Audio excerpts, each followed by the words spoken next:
before 6:30. SAFM, guiding you through the rush hour traffic.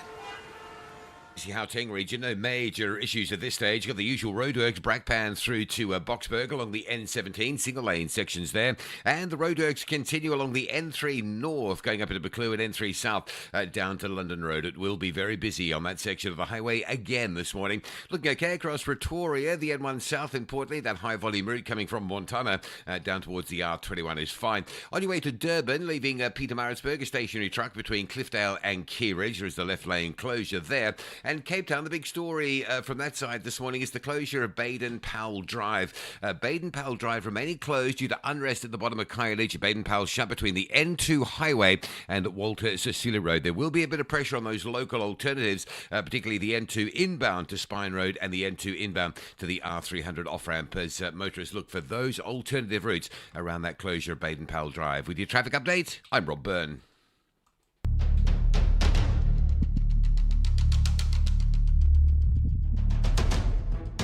The Morning Brief with Thulasizwe Simelane. Weekdays, Monday to Friday, 6 to 9 a.m. The Morning Brief with Thulasizwe Simelane. Weekdays, Monday to Friday, 6 to 9 a.m. 6 minutes after 6. Today's Thursday, the 16th of October, 2025. Live and direct from Radio Park Building here at SABC HQ in Auckland Park in Johannesburg. We are SAFM 104 to 107 nationwide. Listen, the world you're waking up to this morning is significantly different from what it was when you went to bed last night. And that's because news and current affairs developments here at home, on the continent and around the world have not stopped, have continued to shape, carve and contour your world with every passing minute. And that's why we are here to fully brief you as you start your day. Welcome to it, folks. The first hour of the morning brief on this Thursday. Among some of what we will tell you over the next 3 hours, health is in the spotlight for us this morning, and for both good and bad reasons. On the positive side, it would seem that the United States has had something of a rethink to a certain extent about the extent of its funding cuts to South Africa's HIV/AIDS programs. The Health Minister, Aaron Motsoaledi, announcing that South Africa is set to receive 2 billion rand in funding over the next 6 months from the United States' Centers for Disease Control, CDC, to support and sustain South Africa's existing HIV and AIDS programs. The other bit of good news, and this is quite significant, is that the conversation around wider access to the game-changing, long-acting, twice-a-year injectable ARV, lenacapavir, is amplifying, with rollout now projected for the early part of next year. So that those conversations are linked. But on the not-so-great side, you and I know the experience, the country's healthcare system, the signs of strain that it's been showing, even as the minister, Dr. Aaron Motsoaledi, insists that it's not on the verge of collapse. But we have those conversations on a daily basis, so the reality versus what the minister says. So at the top of 7 a.m., we will speak to the minister, Dr. Aaron Motsoaledi, about all of these developments, but also get the reaction of the Treatment Action Campaign Secretary General Anele Yawa. So that's what's happening in the first half hour of our second hour. Could we dodge the bullet of that costly 54 billion rand NERSA blunder? Could we? Well, there's a flicker of hope, if not a fighting chance at the very least. And it's thanks to, AfriForum. AfriForum has secured a court order halting a proposed out-of-court settlement between Eskom and the National Energy Regulator, NERSA, which would have allowed Eskom to increase electricity tariffs by an additional 54 billion rand over 3 years. The Gauteng division of the High Court took a decision, made a ruling that now paves the way for public scrutiny and judicial oversight in a case that could significantly impact the country's consumers and the future of energy pricing. So at the very least, public scrutiny to that out-of-court settlement will now be possible, and who knows what follows after that public scrutiny, because this deal, this out-of-court settlement, as you'll know, had been reached without it being opened to the public, who will ultimately be paying for that blunder that NERSA made in calculating Eskom's costs of producing electricity. So what we will do is at 7:45, we'll be in conversation with Mone Mostert, who is head of local government affairs at AfriForum, and just unpacking it all. And then lastly, let me flag this conversation coming up at about 8:10. Imagine a world where the African penguin no longer exists, like the dinosaurs. Doesn't exist at all. That's a scary alteration of our ecosystem, if you ask me. So how do we help the African penguin waddle its way back to sustainability?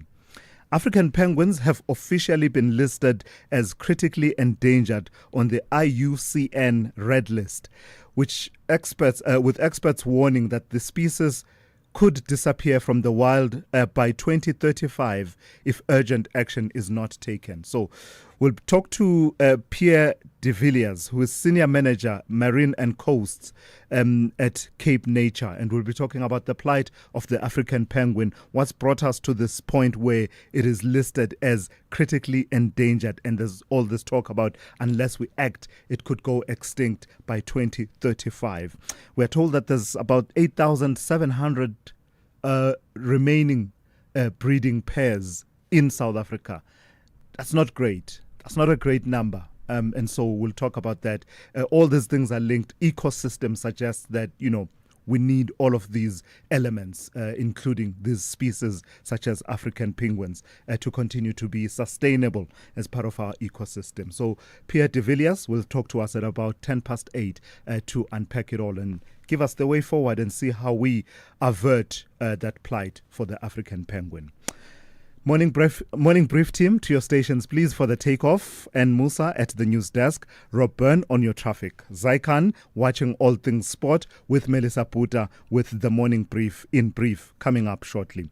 Dowling Lichela, always right on the money with your economics, business and market updates. And of course, Sepo Mantula with an overview of news developments on the African continent and the diaspora.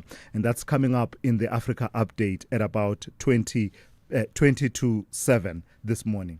Through it all, let's have a conversation. Let's engage robustly even throughout the 3 hours. The numbers to dial 086 000 2032 086 000 2032. I'll take your WhatsApp voice notes on 0614 104 107. All right, we've started it up. We've revved it a few times. It's idled and warmed up quite nicely. Let's put it in gear and get going this morning. Gender-based violence is destroying lives and tearing communities apart. It happens in homes, in schools, at workplaces, and too often in silence. But it doesn't have to continue. If you see it, speak out. If you are hurting, reach out.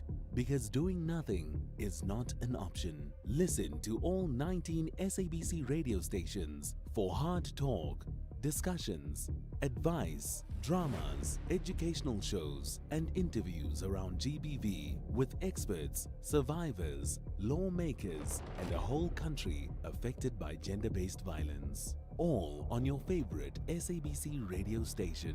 Call 0800 428 428 to report abuse or get help. GBV, it ends with you. This message is brought to you by the SABC. Big stories of the day. Hashtag the morning brief. All right, let's start it off with Melissa Puta, who's got the morning brief in brief. Good morning to you, Melissa. Let's start in Parliament. The acting police minister, Firoz Kachalia, and National Police Commissioner, Fani Masemola, were a no-show at a meeting, and the Portfolio Committee is not pleased. Good morning, Thulasizwe. They are not pleased indeed. The police committee Melissa? All right, I think we lost Melissa altogether there. Let's see if we can get her back on the line. She was just telling us about this first story that she wanted to flag and highlight about the acting police minister, Feroz Kachalia, and the National Police Commissioner, Fani Masemola, not showing up for a meeting, and the portfolio committee not pleased at all. Melissa, pick up where you left off. The Police Portfolio Committee has criticized Acting Police Minister Feroz Kachalia and National Commissioner Fani Masemola for failing to attend a crucial meeting on Wednesday. Their absence amid ongoing investigations into police corruption was seen as undermining accountability. The committee was set to review the SAPS annual report and financials, but the meeting was postponed due to their no-show. Committee Chair Ian Cameron rejected Kachalia's excuse of a cabinet meeting, insisting that police oversight takes priority given the current state in the SAPS. And we do have the Portfolio Committee Chair on the show later on to just share more about that. Yeah, absolutely. At about 9:15 this morning, we'll be in conversation with Ian Cameron. Let's stay in Parliament. Tell me about this Scopa probe into the road accident fund. They were focusing on a particular area, media buying.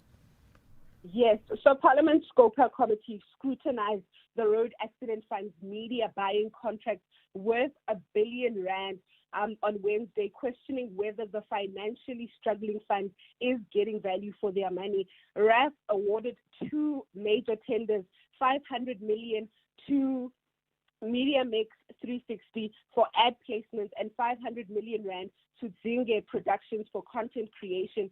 MPs raised concerns about possible overlap, inflated costs, and lack of accountability, with ANC MP Helen Niela May revealing that over 500 million rand has already been paid out for these contracts. The inquiry, part of a broader investigation into RAF's governance and finances, follows the fund's repeated failure to provide credible information to Parliament. So that continues, and we will continue to see what else comes out of that. And matric exams are at hand, and we're now getting the final thumbs up systems check from the Quality Assurer, Umalusi. What are they saying?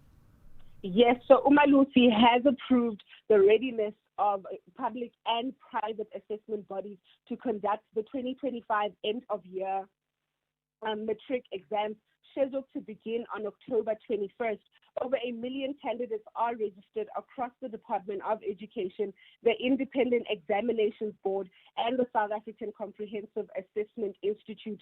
Umalusi confirms that all necessary preparations, including candidate registration and exam center readiness, is all completed. The DBE has over 900,000 candidates, while IEB has almost 18,000 candidates, and the Assessment Institute has a total of 6,405, with a total of about 9,400 exam centers established nationwide for these exams to take place. So we do wish good luck to all the matric students. And lastly, Melissa, in local government, it seems it took SAMU, the Municipal Workers Union, saying pay up or else your G20 is in trouble to finally get this deal in City of Tshwane over the line. Yes, so the City of Tshwane has committed to paying the outstanding 3.5% salary increase owed to municipal workers for the 2021 and 2022 financial year. This follows threats by the South African Municipal Workers Union to disrupt the upcoming G20 summit in Johannesburg over the non-payment of these salary increases. Finance MMC Eugene Modise said the city proposed a phased payment plan starting with junior staff, but some would dispute this, claiming the city offered a once-off payment in 2026 and 2027, which they have rejected. The union is also demanding a 5.4% increase for 2023 and criticized the recent 5% salary hike for councillors, while workers' demands remain unmet. Samu and Kosatu are said to be planning wider protests to pressure the city ahead of the G20 summit. So it will be interesting to see how this is handled in the next coming days. All right, so the G20 is a nice pressure point. Of course. You're squeezed there, and who knows what. This is their time. Nothing is getting in the way of our G20. Thank you for that. That's Melissa Puta with the Morning Brief in brief. Thulasizwe Simelane on SAFM. On the weather front, I've got two warnings for you from the South African Weather Service. The first one is a yellow level 2 warning. It says severe thunderstorms with heavy downpours resulting in localized flooding of low-lying areas, bridges, large amounts of small hail, damaging winds and excessive lightning. All of that is to be expected over the northeastern parts of Mpumalanga and the central and eastern parts of Limpopo. And then a yellow level 1 warning for damaging waves resulting in difficulty in navigation at sea. That is expected between Cape Columbine and Plettenberg Bay. The rest of your weather looks like this. Pretoria, fine in the morning, otherwise partly cloudy with a minimum of 15 and a maximum of 33. Johannesburg, fine in the morning, otherwise partly cloudy, 14 to 31. Vereeniging, fine in the morning, otherwise partly cloudy, 10 to 31. Mbombela will have morning fog, otherwise partly cloudy, with scattered afternoon showers and thunder showers, 17 to 31. Polokwane will be partly cloudy with scattered afternoon showers and thunder showers, 17 to 30. Mahikeng will be fine, 14 to 33. Bloemfontein, fine, 8 to 28. Kimberley, fine, 9 to 30. Uppington, fine, 12 to 30. Cape Town will be cloudy to partly cloudy with early morning light rain, 13 to 21. George will be cloudy to partly cloudy with intermittent light rain clearing by evening, 11 to 17. Gqeberha, partly cloudy with scattered showers and rain clearing by the afternoon, 13 to 17. East London will be cloudy to partly cloudy with isolated showers and rain clearing by the afternoon with a minimum of 14 and a maximum of 18. Durban will be cloudy with isolated showers and rain, 17 to 22. Richards Bay will be cloudy with scattered showers and rain, 18 to 22. And lastly, Pietermaritzburg will be cloudy with isolated showers and thunder showers, 12 to 19. SAFM's award-winning drama department presents to you the radio drama series Skyline. Such cockpit medical emergency now. Cabin crew to your stations. Where the skies promise adventure, but behind the cabin doors, untold secrets are found. He's signing off on cheap parts they installed like it's nothing. Catch the radio drama series every Saturday at 9 p.m. on SAFM, leading the conversations that move us.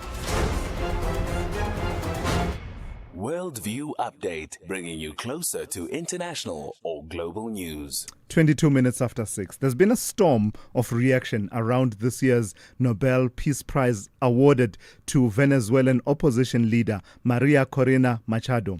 Hailed by some as a fearless defender of democracy and condemned by others as a dangerous provocateur, Machado was recognized for her tireless work promoting democratic rights and her fight to restore Venezuela's democracy after the disputed 2024 election, which she says President Nicolas Maduro stole. But critics point to her hardline support for Donald Trump, her calls for foreign intervention to remove Maduro, and her controversial claims linking the Venezuelan leader to organized crime in the United States. So, center of much debate she is. Let's speak to Lyle White, who is a member of the faculty at Gibbs, that's the Gordon Institute for Business Studies, and research associate at Brenthurst Foundation. Lyle, good morning, and thank you for your time. So, this Nobel Peace Prize, there's always some debate about a person, well, not always.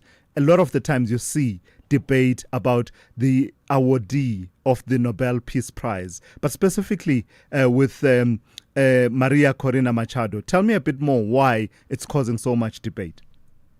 Yes, good morning. It's always very, very interesting that the Nobel Prize stirs up such debate, but I suppose especially in a polarized world right now, when we are starting to question the virtues of democracy, I suppose, and also even the legitimacy of outright democracy, we might then question the awarding of the Nobel Prize to Maria Machado for her tireless work, as you mentioned, in Venezuela, and especially in a country like Venezuela, which has been in the state of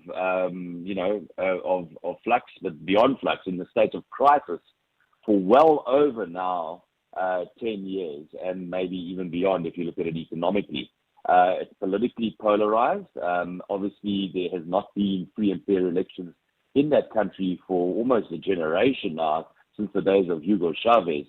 And it's no secret that under Maduro's rule, authoritarian governments have been entrenched, and opposition parties are unable to operate in a country. So it's one of the furthest away countries from a democratic situation. And obviously now with the emergence of Donald Trump, which is a regime that's not exactly practicing democratic principles in their own country, we've seen further polarization well beyond Venezuela into the global sphere.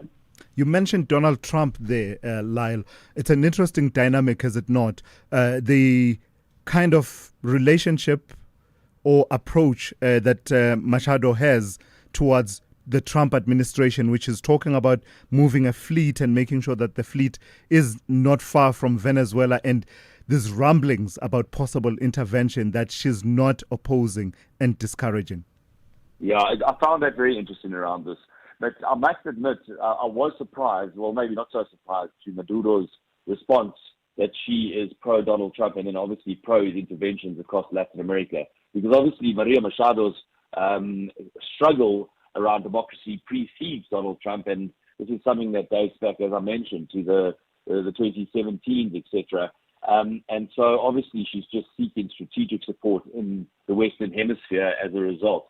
But and I think strategically again, it's one of the world leaders that has actually suggested they will continue to follow what's going on in Venezuela, because Venezuela really has fallen off the radar and off interest until the Nobel Prize was awarded to Maria Machado earlier this week or at the end of last week.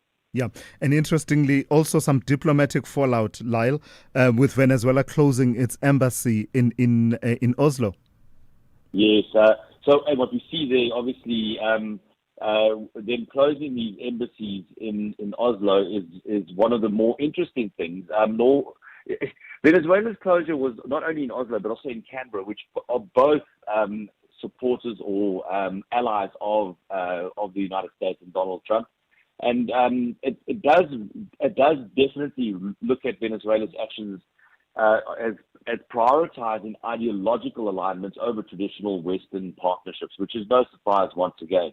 But you must remember they closed those embassies and they are opening new embassies now in Zimbabwe and Burkina Faso, which then also represents that Venezuela's grievances about sanctions and interventions they're looking for diplomatic cover and a potential economic partnership outside of traditional hemispheric frameworks. All right, let's leave it there. I've got to thank you for your time. Lyle White is faculty member at Gibbs and also research associate at Brenthurst Foundation.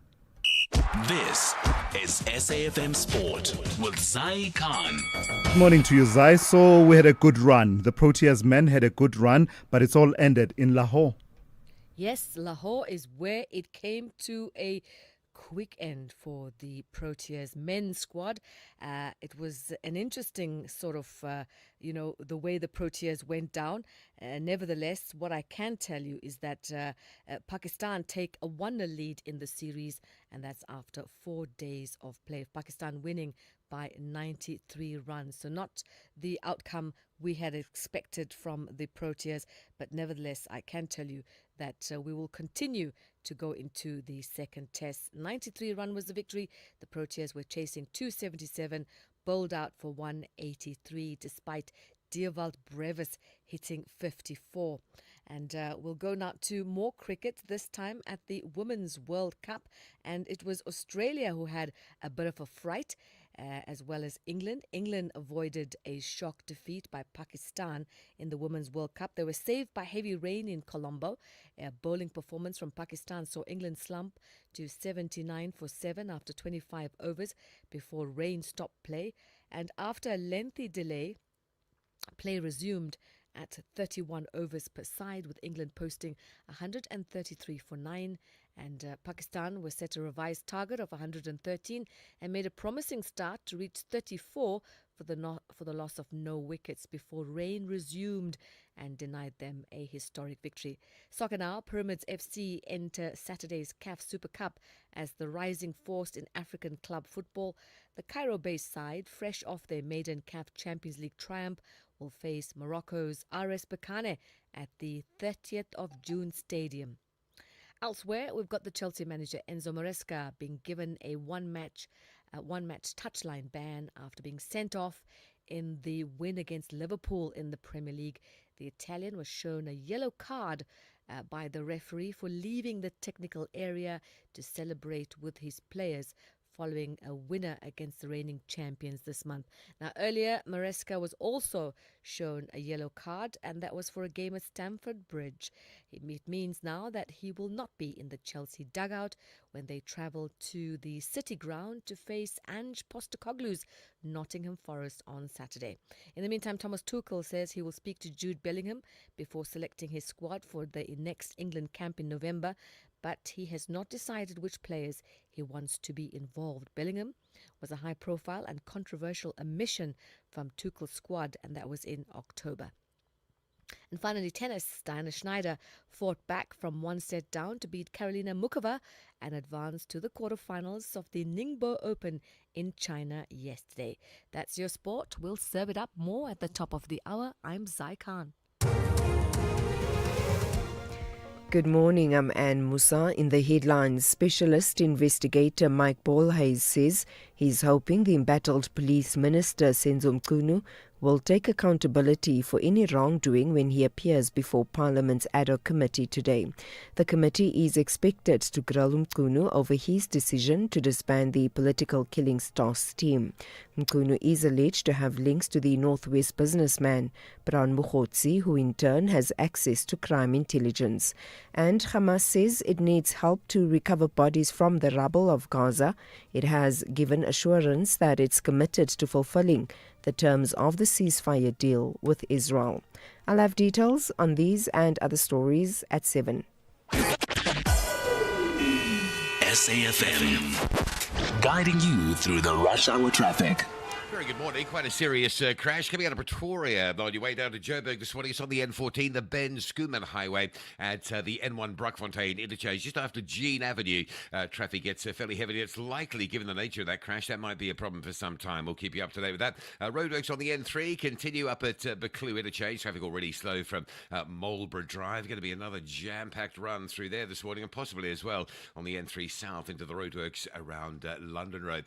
Durban bound coming out of Petermaritzburg. Just keep your eyes open for a stationary truck at Key Ridge. It's in the left lane this morning. You've got two lanes open, but there may just be a little bit of a sort of slowing of traffic approaching that particular scene. High truck volumes as well, obviously. And Cape Town, top story that we're watching there this morning is the closure of Baden-Powell Drive. Baden-Powell Drive has been closed since about 7:30, 8 o'clock last night due to really an escalation of the protesting that has been bubbling away for a while at the bottom of Khayelitsha. Baden-Powell closed between the N2 highway and Walter Sisulu. So it's a full closure going from the N2 down through Jeff K. Masemola, Macassar Road to Walter Sisulu, and from Walter Sisulu up to Jeff K. Masemola. A lot of traffic primarily diverting away from that straight off the N2 down through Jeff K. Masemola and Spine Roads. There's a lot of congestion on that route, but just expect some extra delays generally through Mitchell's Plain. Motorists tend to bypass Khayelitsha and go around Mitchell's Plain when Baden-Powell is drived. Rob Byrne, when Baden-Powell is closed, Rob Byrne, SAFM Traffic. With the ever-changing financial landscape, it can be difficult to make sense of all the moves at times. Join me, Jimmy Moyaha, on the SAFM Market Update with MoneyWeb, Mondays to Thursdays, 6 to 7 p.m, as we break down the key market trends, top financial stories, and smart investment insights, all in one place. It's everything you need to stay financially informed and ahead of the curve. The Business Update on SAFM. Ndauling Lechala here for the first update of the morning. Good morning to you, Ndauling. I know exactly what LVMH is, and right up your alley, you are part of the market. So because of you and the market, it has posted surprise rebound in quarter 3, yeah? That's right, Silas. Now, the world's largest luxury company delivered a surprise sales recovery in the third quarter, further lifting sentiment across Europe's luxury sector after months of weakness.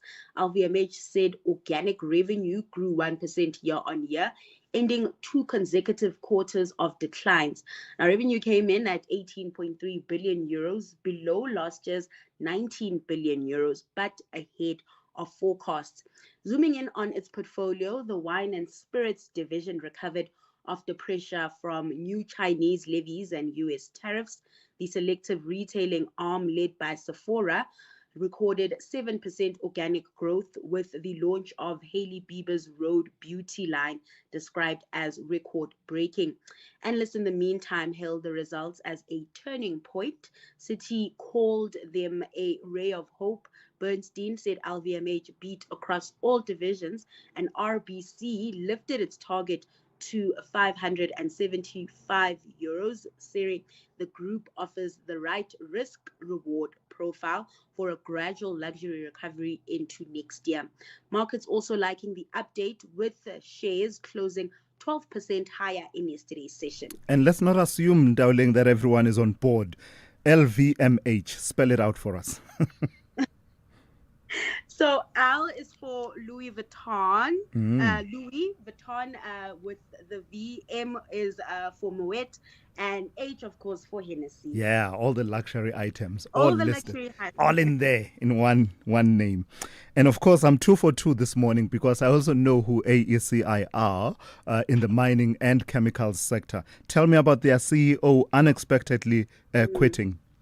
So ACI is entering a new leadership phase just as its global growth strategy begins to gain traction following the sudden departure of CEO Helga Raymond-Specker. The Explosives and Chemicals Group said Raymond-Specker stepped down for personal reasons after a little over a year in the role. But during that time, he helped reposition the company around faster, more agile growth, streamlining its portfolio, reducing debt, and offloading non-core assets, including its local asphalt division. Executive Vice President Dean Murray, who has spent nearly 2 decades at ACI, will serve as interim CEO while the board searches for a permanent successor. Now, commenting on Raymond-Specker, Chair Thulasizwe Simelane said he made significant progress in reshaping the group and driving operational efficiency. In the last financials, profit there more than doubled, supported by new mining contracts and stronger demand in its explosives business. Markets on edge, though, following the move, with many traders concerned about the sudden departure and what it means for the company moving forward in terms of strategy execution and succession planning. That pushing the price, the share price lower. It closed over 8% in the red in yesterday's session. So recap for us how we closed yesterday and give us a sense of how the day is starting in the markets. So trade closed mixed in the U.S., with investors digesting earnings while also eyeing developments between Washington and Beijing when it comes to trade relations. The Nasdaq managed to close higher, up 0.6%, but the Dow Jones slipped into the red, losing 0.04%. Back at home, markets ending the day in the green, and this time around, local markets were boosted by industrials. That index gaining 1.2%, leading to a 0.68% gain in the all share. The rand, in the meantime, pretty stable, trading under the 750 mark. It's at 17.35 to the greenback this hour. Not much action playing out in the oil markets, with Brent trading near $63 per barrel this morning. And then lastly, in Asia, stocks mostly in positive territory, but caution remains, with Sino-US tensions capping big gains. All right, thank you for that, Ndauling. We'll catch up with you in the second hour, just after 7:30. Africa Update on SAFM. And for that, we turn to Advocate Sipho Mantula. Raz, good morning. Let's start in Kenya. A moment of mourning and grief across the country over the passing of former Prime Minister Raila Odinga. Refreshing morning to us indeed. What we heard yesterday as a breaking news from Kenya coming from India, the passing of the Prime Minister Raila Amolo Odinga, the son of Jaramogi Oginga Odinga. His father Thulas was once a vice president during the era of Jomo Kenyatta. As you said in your intro, he was only a Prime Minister Odinga, the same like what you can say in the presidency of Kenya, you had only had two prime ministers only if you look. But Odinga was only in 2008 to 2013. He tried for 5 times to be in the State House, but he could not. Others are calling him Baba, Tinga, they call him Hama, but others have called him as the father of the East Africa democracy. That came from William Ruto yesterday to us when they were saying that he had dedicated his entire life to the service of the Kenyan nation. And so also statements coming from Addis Ababa, from the AU, even as well as from Tswane. President Ramaphosa also paying tribute to the former Prime Minister Raila Amolo Odinga. To us, William Ruto has said that there will be a state funeral for Odinga. So I think the whole week there'll be many memories shared about the role of Raila Odinga. Remember, they say he tried to go to Addis Ababa to be one of the chairpersons, and he could not manage. That was his last bid, I think, to us, beyond Nairobi, going to Addis Ababa. Yeah, and the dignity with which he is being mourned has really been incredible to watch. People pouring onto the streets, carrying branches of trees, which is a traditional mourning symbol in parts of Kenya. Let's move from Kenya to Madagascar. Michael Randrianirina is the new name that we now must learn. That is quite true. Colonel Randrianirina yesterday gave a first interview to the international media saying that he's taking that position of being the president. What Andre Rajolina is saying, that it was a military coup, he says, but I was confirmed by the High Constitutional Court to take that position because there was an absence of the president. Yesterday also in Addis Ababa, they have suspended the island of Madagascar in the AU affairs. As you know, that once you have a military coup or the unconstitutional change of government, that section of the Constitutive Act of the AU kicks in to us automatically. And also SADC, like I said, they've already issued a statement. They might be sending an envoy as well as the AU, because the main issue to us is to find a transitional arrangement, because the new leader says that they'll be in power for 24 months to us. He said it's 24 months for 2 years. They will try to fix that island, and that's how you see that the AU is not begging down to us by suspending the island of Madagascar. Then, Sipho, take me to Abidjan in Cote d'Ivoire. I like what you are about to do. 9 days and counting before the elections there. Profile for us who some of the challengers to President Ouattara are. Thulas, I look just at 3 names that are coming up here through the international media, but Ivory Coast decides in 19 days, the 25th of October, Ivory Coast will go to the polls. The main challengers to Alassane Ouattara is the former First Lady, the wife of Laurent Gbagbo, Simone Gbagbo, Thulas, is the one who's challenging Alassane Ouattara.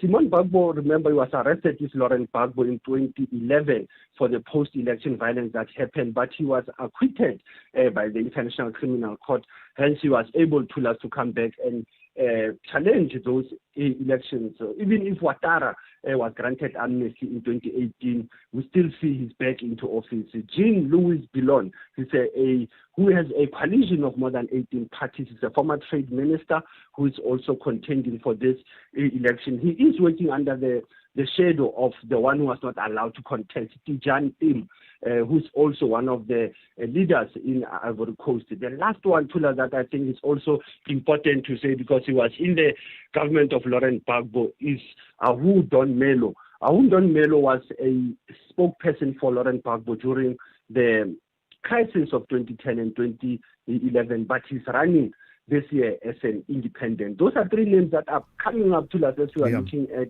Cote d'Ivoire decides 2025. All right. It will be interesting to see how it all unfolds in 9 days' time. Lastly, your historical archive takes us to the 16th of October, 1985. What happened? Plus, it's 40 years again looking at our archives of the political journey in history, the Delmas trial that started in the east of Tshwane, Pretoria. That Delmas trial, you recall, it was members of the United Democratic Front of Transvaal, the then Transvaal, which is Gauteng. Leaders that will come to mind, Thulasizwe Musiwa Tharalekota, Popo Molese, who were indicted for treason in June, but this trial started as all accused pleaded not guilty. It dragged until December 1988. This is one of the seminal trials, Thulas. As you look at your Bessel trial, you look at the Rivonia trial, but the Delmas trial also is a very important historical trial in our journey in South Africa. Asante sana Thulas, as was in the conversation, SAFM. Sipho, thank you for that. That's Sipho Mandula with your Africa update for this morning. In fitness, as in finance, endurance is key. If you're 55 and older, you can get an interest rate of up to 10.47% with a Nedbank Electronic Optimum Plus account. Now feel the earn. Invest in under 2 minutes on the Money app and get money fit with Nedbank. See money differently. Nedbank. We're licensed FSP and registered credit provider. T's and C's apply. For more info, visit nedbank.co.za. Catch the Tastemaster Junior this Tuesday evening at 7:30 on SABC2 as Judge Fritz Squirn shows the contestants how to make boerewors from scratch. Then it's their turn to create their own version and present a winning feast. Who'll serve up a meaty masterpiece and who'll get caught up in the grind? That's the Tastemaster Junior, Tuesday evenings at 7:30. Repeat Wednesdays at 1 and Sundays at 4 p.m. Only on SABC2.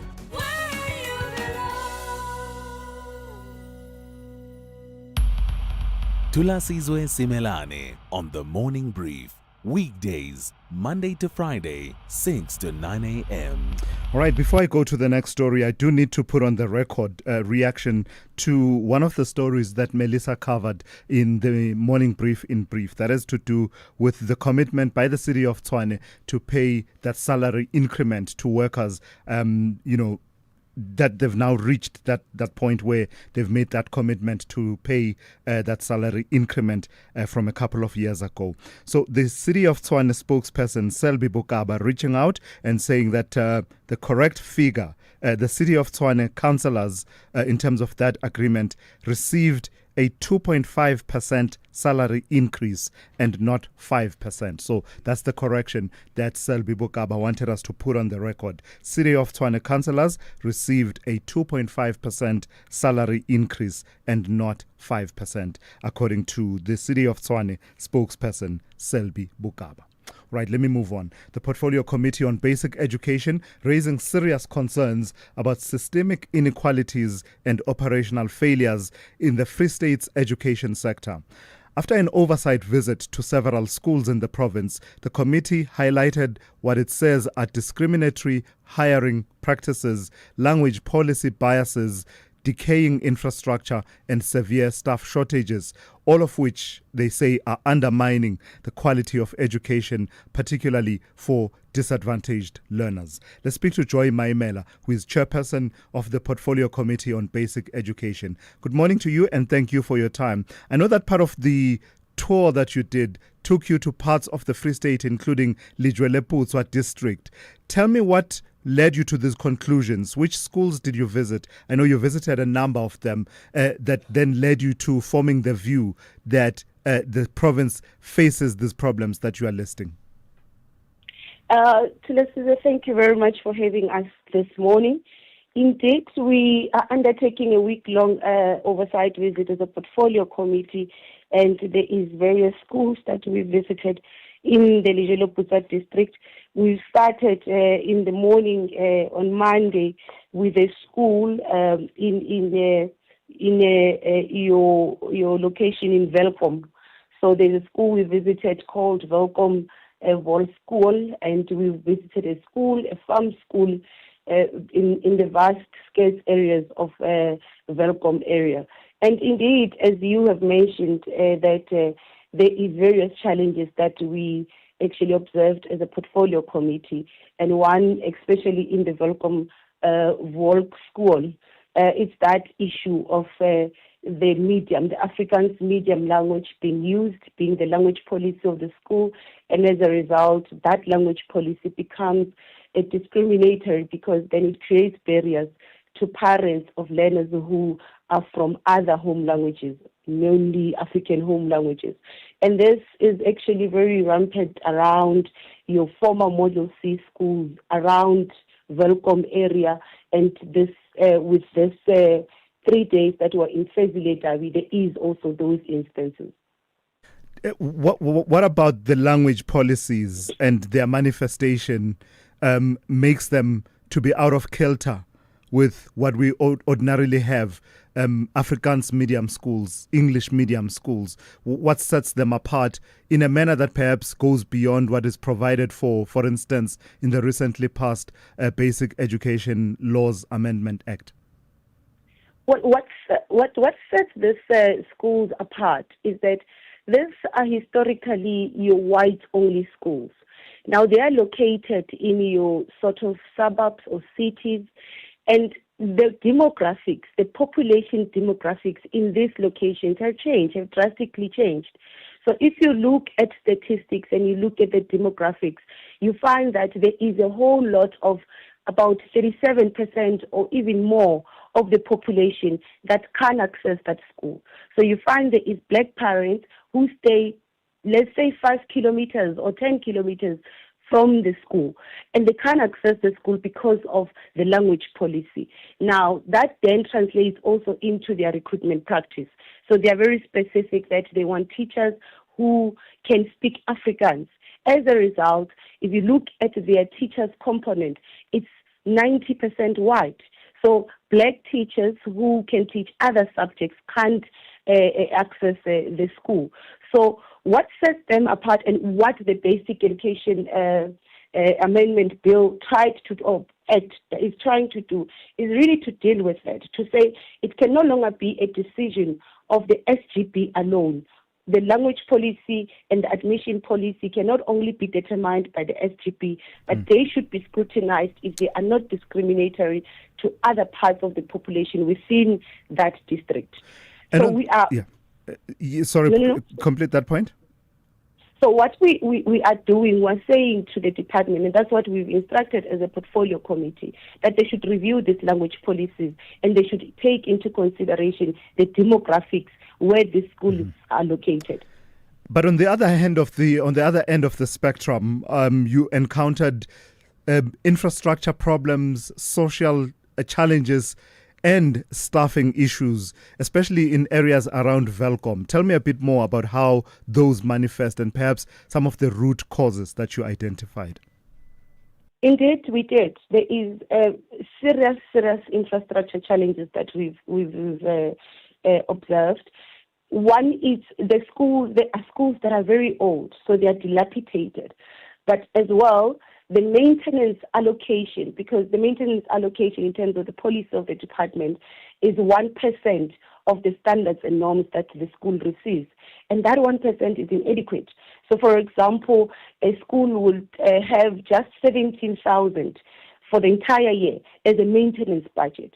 And if you look at how the structures are dilapidated, and also a huge crisis of vandalism in the schools.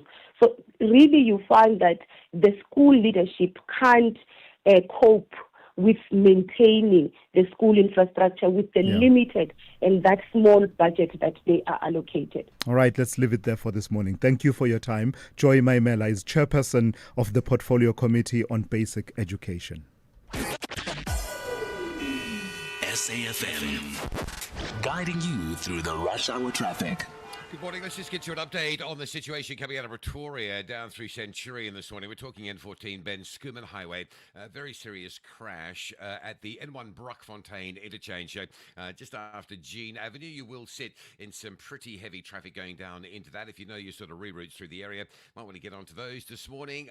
There's some pressure on the M1 South just coming through Allendale down towards Buccleuch interchange. There was a crash there. It may still be on the side of the road that everybody's having a look at. N1, another busy one one up through Dipcliffe Interchange. This morning, there's a little obstruction getting through the interchange as you come off the N1 onto the N12 to Uncle Charlie's, but the pressure is heavy. It's a very high volume route these days coming in from the south up that N1. So from the Potch Highway, moving through Dipcliffe into Uncle Charlie's, it's all really heavily backed up through there. And of course, the roadworks on the N3 going north at Buccleuch Interchange already pushing a heavy queue back through to Marlborough Drive. Just south of Durban, Clarewood area, truck crash, M7, South Coast Road area. So a bit of backlogging going on around that busy junction as well. The N3 from Pavilion Mall, very slow getting into Spaghetti Junction. That's on your way into Durban. And a collision at Blue Lagoon on the M4.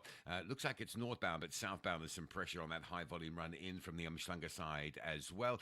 Cape Town, Baden-Powell Drive still closed at Khayelitsha. Baden-Powell shut between the N2 Highway and Walter Sisulu Roads. Full closure both ways. A lot of pressure on the N2 bridge coming down from Easter Rivier side on Baden-Powell, and a lot of pressure through Spine Road, Jeff Decay, Masemola Junction and Khayelitsha. That's being used as an alternative, and a lot of pressure on the R300 going through Mitchell's Plain. Looks like motorists are going sort of N2 R300 and then back down the M7 to get back onto Baden-Powell Drive. Rob Byrne, SAFM Traffic. Thulasizwe Simelane is streaming live now on Facebook, YouTube and X at SAFM Radio. 5 minutes to 7. Johannesburg's electricity utility, City Power, has expressed serious concern following a violent armed break-in at its Alexandra substation on October the 10th, in which 2 on-duty security officers were attacked. The incident comes amid growing challenges faced by the utility, including infrastructure vandalism, cable theft and the dangers of illegal electricity connections. Let's speak to Isaac Mangena, who is City Power spokesperson. Good morning to you, Isaac, and thank you for your time. So tell me about this incident in Alexandra. What happened and how does it feature in the patterns that you are observing? Good morning to us and good morning to the listeners. Look, what happened in Alex is what we are almost experiencing on a weekly basis, where our teams get attacked or robbed by criminals in the communities that we're supposed to serve. And this one happened on the 10th of October in Alexandra, where at the substation, our team of security officers who were manning the substation there were basically held up by the criminals. About 5 men came through, and they held up these 2 security officers there, and they took their belongings, including cell phones, money, tablets, and so forth.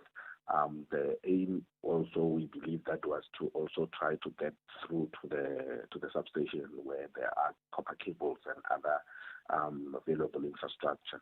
So this is something that is really concerning to us because of the trauma that is inflicted on these security officers, but also even it extends often to the technicians as they go into these communities. What do you read to be the targets of these attacks, Isaac? Do they have to do with the infrastructure, the electricity infrastructure, or is it crimes that take advantage of the vulnerability of the security guards? Look, it's twofold. At the substations, often criminals come to steal the infrastructure at the substation. They often would know that the security guards are probably armed, or one of them is armed, and there is a patrol car around that will probably come through any minute. So often they go there to try and steal the copper cables, the cable beats that are on some of the infrastructure that is providing electricity. And in the past, they managed to succeed. They did that at Sidna substation, at the substation twice at the substation, Luna substation in Lenasia, and so forth. But again, you also find those criminals that basically will hold up these people, including the technicians, and they'll take the valuables to an extent of taking even the cars. There were some of our trucks that were taken, the buckets that were taken, and they were dumped somewhere, some without certain parts like wheels and so forth. So it's often it's criminals, but also because of this issue of cable theft and vandalism that we often will see. You find that they're actually targeting the copper cables so that they can go and recycle them.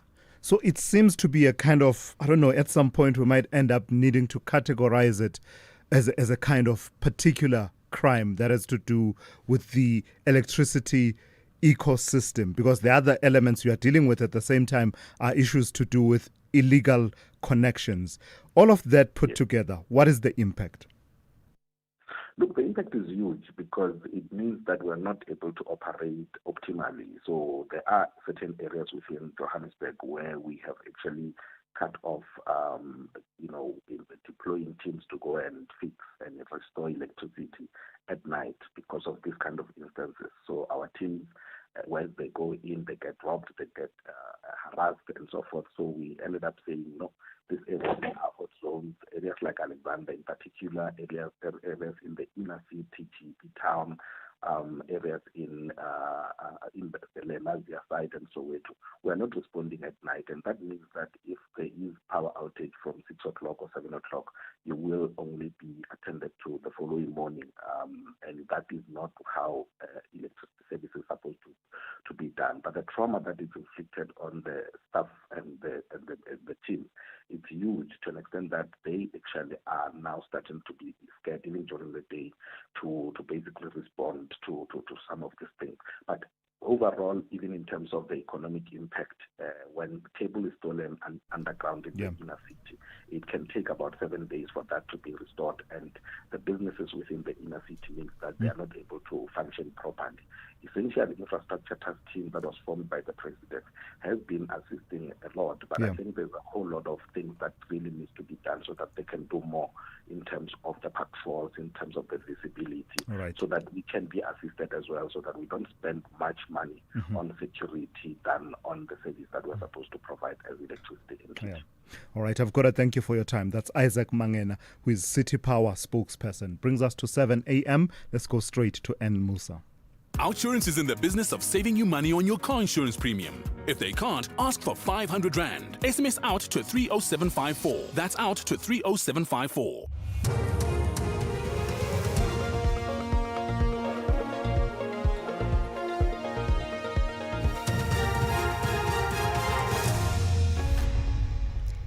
In our top stories, security expert weighs in on Mchunu appearing before Parliament's ad hoc committee, and police probe prescription drugs found in deadly Limpopo crash. Good morning.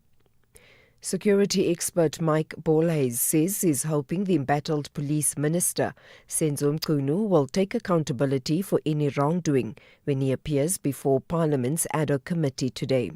The KwaZulu-Natal Police Commissioner, Nhlanhla Mkhwanazi, has alleged that senior police officials, including Mchunu, are corrupt, have links with criminals and interfere with police operations. Bolhuis says it's worrying that witnesses who've testified have abdicated responsibility. What we've seen so far is that nobody is stepping up and saying, you know what, I've done this and I'm sorry and I'm wrong. Or I take responsibility for this decision, or we made a mistake here as a group and this is a concern. If he really loves this nation, if he's really there to protect and serve, and if he's really there to make a difference, this is his chance to step up and take responsibility. But I don't think he's going to. Meanwhile, the committee is expected to grill Mchunu over his decision to disband the political killings task team. Mchunu, who's on special leave, is alleged to have links to the Northwest businessman, Brown Mokgotsi, who in turn has access to crime intelligence. The committee's chairperson, Molapi Likhanyane. We will have the Minister Mchunu. The evidence leader will take him through probably until 5 or 6 in the evening. And then we will then continue the following day and probably finish around 1, 2 or 3. Minister Mchunu will come back on Tuesday for questioning by members where we can run up until any time we want to. The University of the Free State Executive Committee and the Student Representative Council have reached an agreement on the phasing out of provisional registration. They've agreed that provisional registration will be phased out over a period of 2 years starting next year. University management says from the 1st of January, all students will be on a full registration system.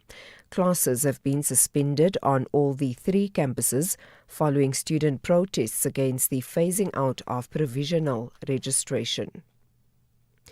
Police have confirmed launching an investigation into the discovery of boxes of medication at the scene of the recent bus crash in Limpopo.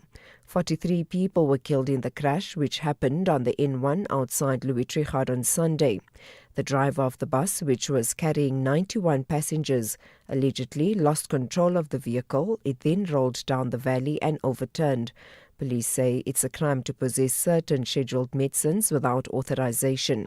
Earlier, the Premier Dr. Popi Ramathuba also raised concern about the large quantities of medication found at the scene. And finally, Hamas says it needs help to recover bodies from the rubble of Gaza. It has given assurance that it's committed to fulfilling the terms of the ceasefire deal with Israel. 2 more bodies were transferred yesterday, but anger is mounting in Israel at the failure to hand over 19 others. The BBC's Barbara Platt-Usher reports. It was understood that finding some of the bodies would be difficult in the ruins and rubble of Gaza, but Hamas has returned the remains of only 9 hostages. There are still 19 left. That will be devastating news for families waiting to bury their dead.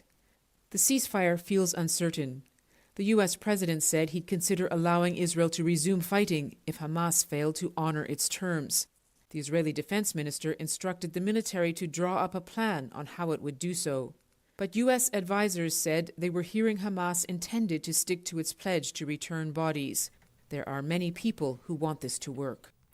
Recapping the top stories, security expert Mike Bolhuis says he's hoping the embattled police minister Senzo Mchunu will take accountability for any wrongdoing when he appears before Parliament's ad hoc committee today. For SAFM News, I am Anne Musa. Outsurance will go out of their way to try and save you money on your car insurance. If they can't, ask for 500 Rand. SMS out to 30754. That's out to 30754. When 55-year-old Stefan got this deal from Outsurance, he grabbed it faster than a green traffic light. He now pays only 611 Rand a month for his 2024 Suzuki Jimny. And after one quick call, 31-year-old Palisa bagged a bargain of just 926 Rand a month for her 2024 Kia Sonet.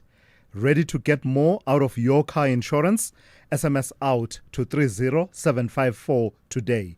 That's out to 30754. Outsurance, licensed insurer and FSP. T's, C's and information online. It's a very good morning to you in your SFM Sports Headlines. Soccer, Thabo Tete says Bafana Bafana is not going to America just to sightsee, but to compete at the World Cup. And in cricket, the Proteas women are fast earning a reputation as the best chasers in world cricket. Let's find out more just before 7:30. Very good morning. If you're on your way to Joburg, there's some real heavy pressure both sides of the city coming in from the south. There's a major backlog again up the N1 through Deepcliff Interchange. A little operation as you come off the N1 onto the N12 down to Uncle Charlie's, and the backlog severe all the way back to the N12 Potch Highway. Coming to Joburg from Centurion, big backlogs there as well. A fatal crash on the N14 south and Barakfontein Interchange just after Jean Avenue on the N14. It gets very heavy. And a crash in Pretoria North this morning on Paul Kruger between Ruckle de Beer and sort of Lavender Road there, so quite heavy backlogs. In fact, between Mansfield Avenue and Ruckle de Beer, heavy pressure on that section of Paul Kruger through the Pretoria North area. Across into Durban, there's been a crash at Blue Lagoon, slow both ways today. The N3 inbound pretty heavily backed up from Pavilion Mall coming into the N2 North traffic at Spaghetti Junction. M7 into Pinetown, M13 out of Pinetown to Paradise Valley. Both of those routes really busy. And Cape Town top story story. The closure of Baden-Powell Drive still with us. Baden-Powell shut between the N2 highway and Walter Sisulu. There's a lot of pressure around the N2 bridge system and a lot of pressure on the local diverts either through Mitchell's Plain or through that Jeff Decay Masemola Spine Road junction in Khayelitsha. Make sure you've got plenty of time to get through all of that. With your traffic update, I'm Rob Byrne. If you think you cannot afford a lawyer, think again. Clientele Legal has made professional legal services affordable. You receive up to 745,000 rand worth of legal services per year. Our range of plans include cover for you, your spouse, children, and extended family. Plans include cover for civil, criminal, and labor-related matters. Whether it's protection orders, gender-based violence, uncontested divorce, or poor service, your Clientele Legal lawyer will be there to assist you. Our services are convenient. Simply pick up the phone and call your lawyer or send us an email and we'll get back to you. All plans include a bail benefit of up to 5,000 rand and we'll go to the police station and pay it for you. Plus, Clientele Legal offers you 24-hour telephonic legal advice. SMS SAFM to 32195. That's SAFM to 32195. Clientele General is an authorized FSP and licensed non-life insurer. T's and C's online. Standard rates apply. At Auto & General, we understand your business is built on more than just vehicles. It's your stock, tools and equipment, and the premises where you work. Auto & General Business Insurance is designed for businesses like yours, protecting your assets against fire, theft, storms, and other unexpected events. To protect your livelihood, visit autogen.co.za and get an obligation-free business insurance quote. Auto & General, never not there. Auto & General is a licensed non-life insurer and FSP. T's and C's online. So, Taryn, you've just graduated cum laude, but nothing says you're a genius quite like selling your car to WeBuyCars. Absolutely. My car was an 18th birthday present, and it's time to move on to something a bit more mature. So, where did you hear about WeBuyCars? All of my friends are using WeBuyCars. I would have had legit FOMO if I hadn't used them. And it was so quick. I did it on my laptop while sending around my CV. Smart move, Taryn. Graduated and upgraded. WeBuyCars. Geared for success. Geared for you. Machabeng is building South Africa's next energy-led industrial future. Join us at the Machabeng Investment Summit on the 16th and 17th of October in Velkom, where opportunity meets innovation. From gas and green energy to logistics, agro-processing and advanced manufacturing. Discover how you can invest in a special economic zone backed by major energy projects, solar power and world-class infrastructure. Fast-track your investment. Power your growth. Be part of the future. Register now at mlmep.machabeng.co.za. Powered by energy, driven by vision. All right, with that out of the way, let's get straight into it, the second hour of the morning brief. Good morning. It's great to be in your company this morning. Well, South Africa is set to receive 2 billion rand in funding over the next 6 months from the US's Centers for Disease Control and Prevention, the CDC, to support and sustain its existing HIV/AIDS programs. The announcement has been made by the Health Minister, Dr. Aaron Motsoaledi, at a national roundtable on Lenacapavir access and sustainability in Kempton Park. This development marks a critical reprieve following prior fundings from earlier on in the year, funding cuts under the Trump administration that threatened essential health services for vulnerable populations. Let's speak to the Health Minister, Dr. Aaron Motsoaledi, who joins me now for that conversation. Minister, good morning and thank you for your time. So tell me a bit more about this 2 billion rand funding that's coming through from the CDC. How does it sit alongside the funding cuts that we've been talking about since the beginning of the year? Yes, good morning, Thulasizwe, and good morning to the listeners. Thank you very much for having me. Yeah, Thulasizwe, you are right. We spoke a lot about the funding cuts at the beginning of the year when Donald Trump got into power. You know that the whole world was shaken. And the PEPFAR money which we've been getting for the past 2 decades was said to be terminated. Now, PEPFAR was funding HIV/AIDS programs and research in South Africa through 2 different ports. One was USAID, and the other was CDC, the Center for Disease Control.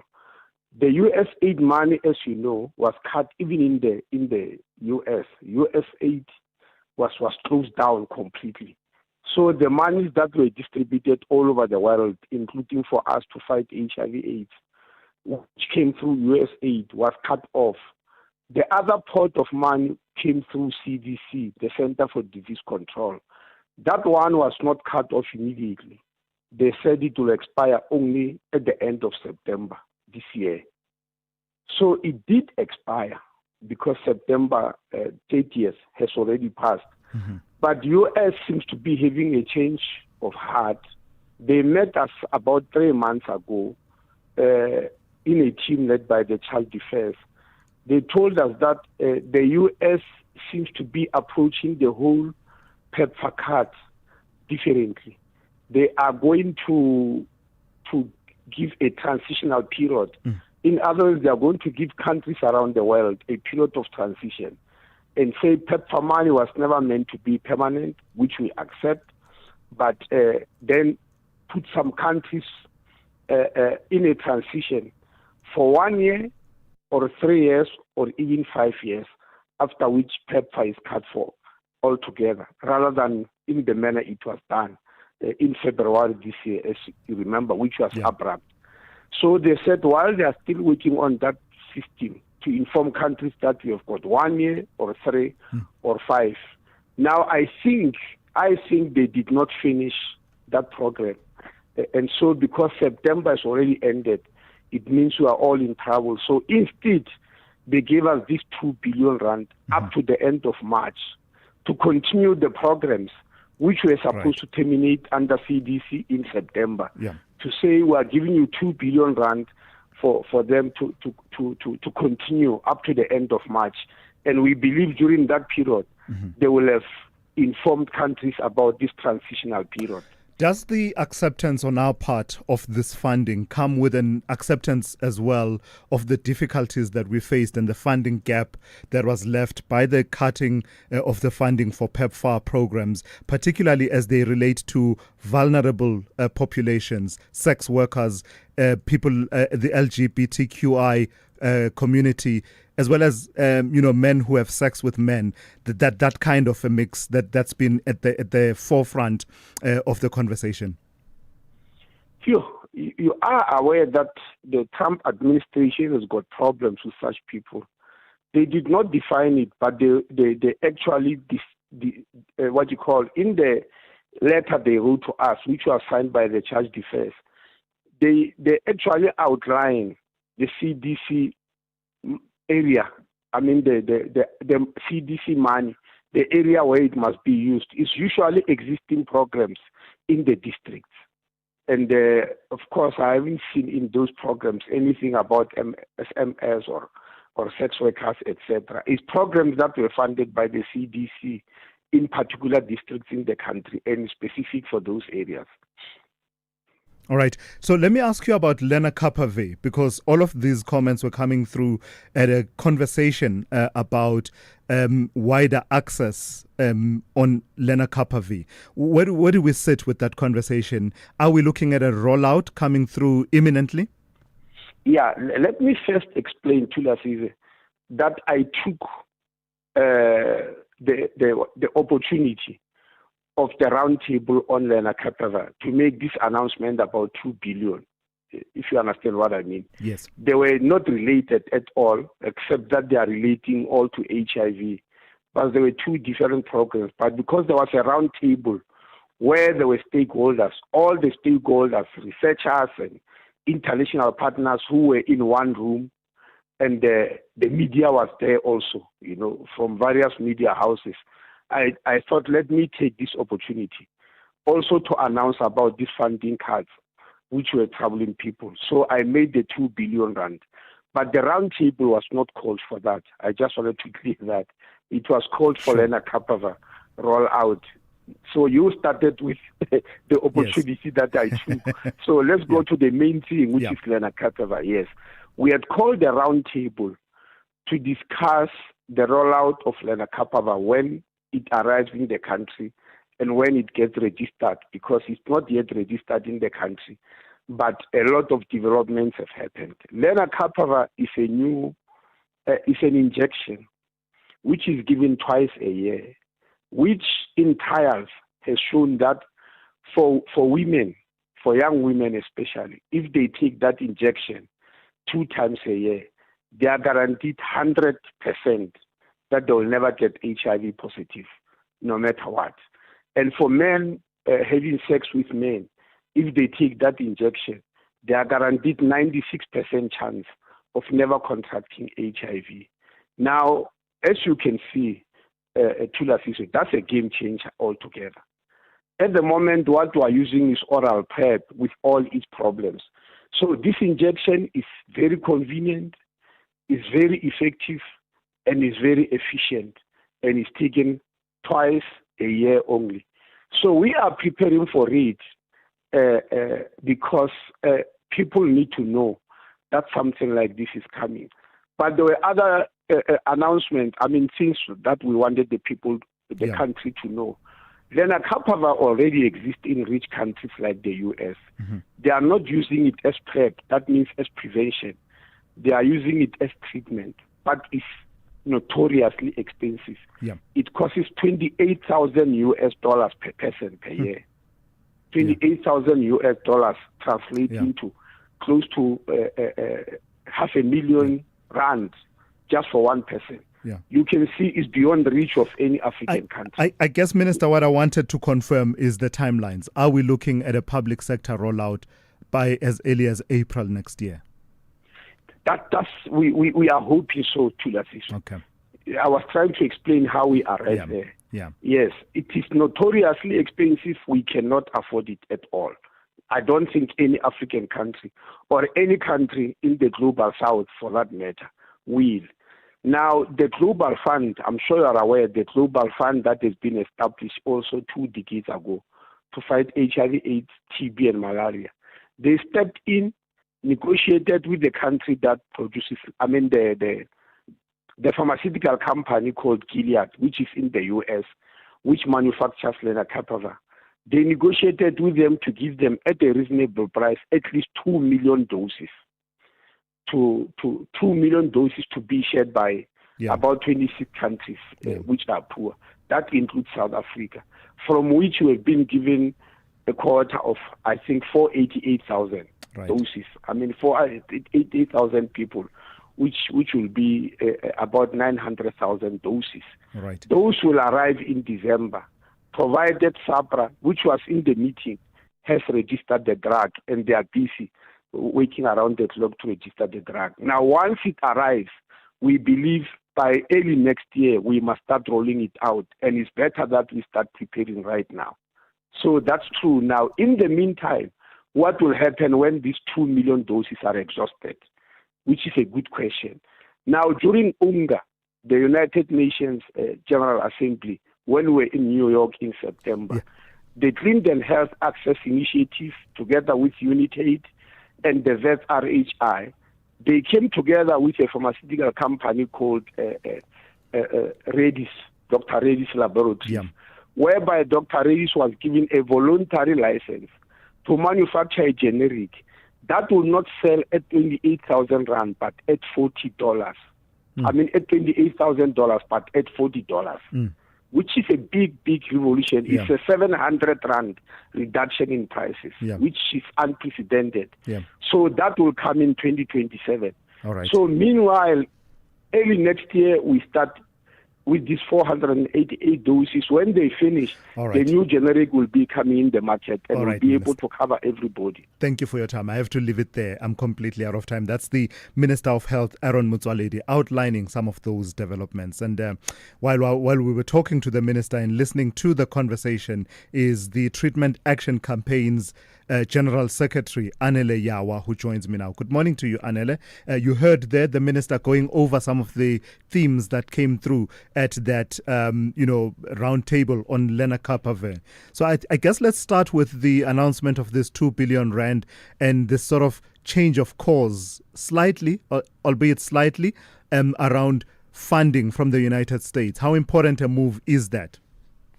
Good morning to you, Thulas, and the listeners at home, as well as to the Minister. I think the announcement made by the Minister, we welcome it. And also we need to agree that a damage has been done, more especially in those districts where those 27 districts where PEPFAR was operating, because one will remember that after the stop work order was issued, some of the programs, if not all of the programs, were halted, and staff members who were working in those districts implementing those programs were laid off, and those programs were totally suspended, more especially services that speaks to key and vulnerable populations. In those districts, we had drop-in centers which were providing some harm reduction and gender-affirming services to key and vulnerable populations. In those districts, we had mobile clinics that will reach out to deep rural areas to provide HIV testing and counseling, and in some instances, treatment was provided to the people. So it therefore means we welcome this, but also we are of the view that this is only, as the Minister is saying, is only until March. We hope that after March, things will turn around. But from now until March, it is important that those programs which were implemented in those districts are implemented, and everyone who is involved are doubling up their efforts so it's to try and cover all the lost ground. So it's 27 districts, you say, as well as these particular identified segments of our population that have been particularly vulnerable because of a past reliance on PEPFAR-funded programs. How far does 2 billion rand take us in the context of the damage that you say has been done by the funding cuts? So, Thulas, yes, it's 27 districts, and these districts were divided between CDC and USAID. Let me just give you a picture. During 2023-2024 financial year, PEPFAR granted 4.6 billion in those 27 districts for staffing, and then the other 2.9 billion was for NGOs running programs in those districts. So 2 billion is not equivalent to what was funded before, but since it is for 6 months, maybe it will assist in terms of making a difference. Because during the same year, in 2023 financial year, PEPFAR funded its programs in South Africa with an amount of $453 US. So if you compare 2 billion to that, it's a drop in an ocean. And let's turn to this conversation about Lenacapavir and what the minister has been saying about the process that will lead to the initial tentative rollout in the public sector, as well as hopefully scaling up. How important is it that we get there, given the work that we've done around the fight against HIV and AIDS over the last decade and a half, as well as some of the, jitters that we had, that work could be undone? One, we welcome the revolutionary move and a decision that was taken by Global Fund to say, amongst other countries that must roll out Lenacapavir is South Africa. And also, we welcome the cooperation of our government and their willingness to ensure that Lenacapavir is rolled out in South Africa, because this is part of prevention, as the minister is saying, and it is a game changer where people will be given 2 jabs a year. And our concern remains around accessibility and affordability, because one would have been happy if we are saying all people who are HIV negative from all these groups that have been mentioned will be able to access Lenacapavir, but now it will be accessed by a limited number, not the entire population of HIV negative people. But also in terms of affordability, we have a concern about these pharmaceutical companies who continues to put profit before the lives of the people. All right. If Lenacapavir is going to be a game changer, it is important that Gilead reduces the fees of Lenacapavir, but also Gilead does not only give compulsory licensing for the production of generics only to one company. It must be opened to all companies to be able to produce a generic drugs All right. of lenacapavir in order for it to be accessible by the majority of the people across the world and in South Africa. All right, I've got to leave it there. Thank you for your time. Anele Yawa, General Secretary of the Treatment Action Campaign. Provincial rivals AmaZulu and Durban City have a massive clash in search of a crucial win. They both believe they belong to the top half. This is the Betway Premiership. Lisakazini forever. Catch AmaZulu FC versus Durban City FC this Saturday, 18 October, live on SABC radio stations at 3:30 p.m. Proudly brought to you by SABC Sport. For the love of the game. This is SAFM Sport with Zai Khan. Good morning, good morning. Let's kick off with Bafana. Well, they are not heading to next year's FIFA World Cup just to make up the numbers. That's the view of former defender Thabo Ntete, who says Hugo Broos's men must carry the confidence of their 3-0 win over Rwanda onto the global stage. South Africa sealed automatic qualification for the first time since 2002. Let's go to cricket. The Proteas women are making headlines of their own, developing a reputation as the best chasers in world cricket after bouncing back from a poor start to their World Cup campaign.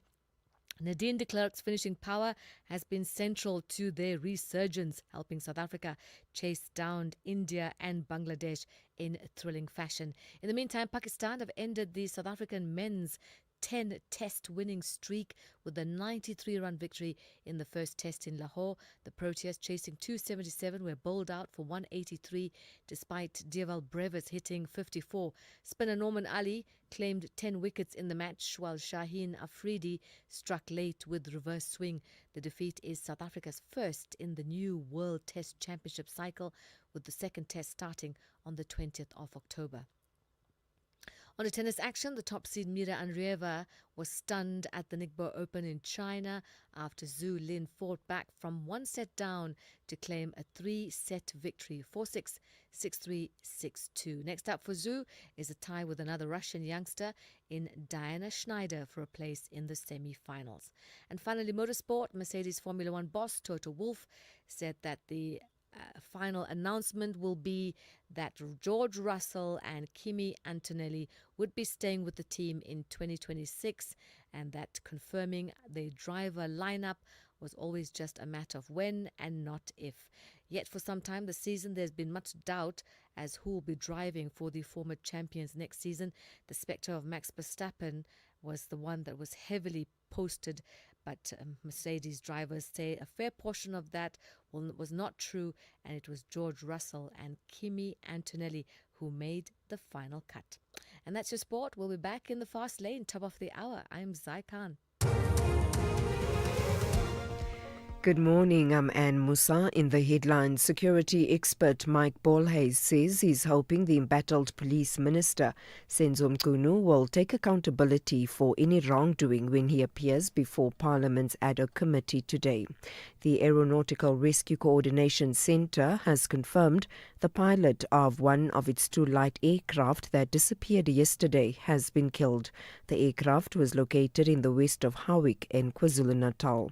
And the Tourism Minister, Patricia de Lille, has welcomed the decision by the High Court in Pretoria to strike off the roll the South African Tourism Board's urgent application against its dissolution. I'll have details on these and other stories at 8. This traffic report is brought to you by Auto & General Business Insurance. Auto & General, never not there. Auto & General is a licensed non-life insurer and FSP. T's and C's online. SAFM, guiding you through the rush hour traffic. Good morning. A couple of issues around Cab City. A big crash, northern parts of Pretoria. It's Paul Kruger between basically Ruckle-de-Beer, Pretoria North, and the sort of Mansfield split. So some very heavy traffic on Paul Kruger, both north into the crash, southbound coming out of Pretoria North, Vanderboom, sort of Poort area, all very heavily snarled up. The other big issue, if you're leaving Pretoria this morning, is a fatal crash on the N14 at Brockfontein interchange. Traffic from Jean Avenue quite heavily backed up into that one. N3 north into Buccleuch N3 South into London Road. The roadworks still in place, and so are the delays. Quite heavy going north, slow going south, and it'll be busy all day. N1, another massive morning coming up from Eldorado Park through Devlin, through the Dipcliffe interchange. Going to be asked to sit in that heavy traffic this morning on your way through to Uncle Charlie's. The Golden Highway through Devlin and through Nature Arena, really busy as well. A couple of lights out, some roadworks, and motorists trying to avoid that N1 snarl up. R59 north into Michelle Avenue, quite heavy as well.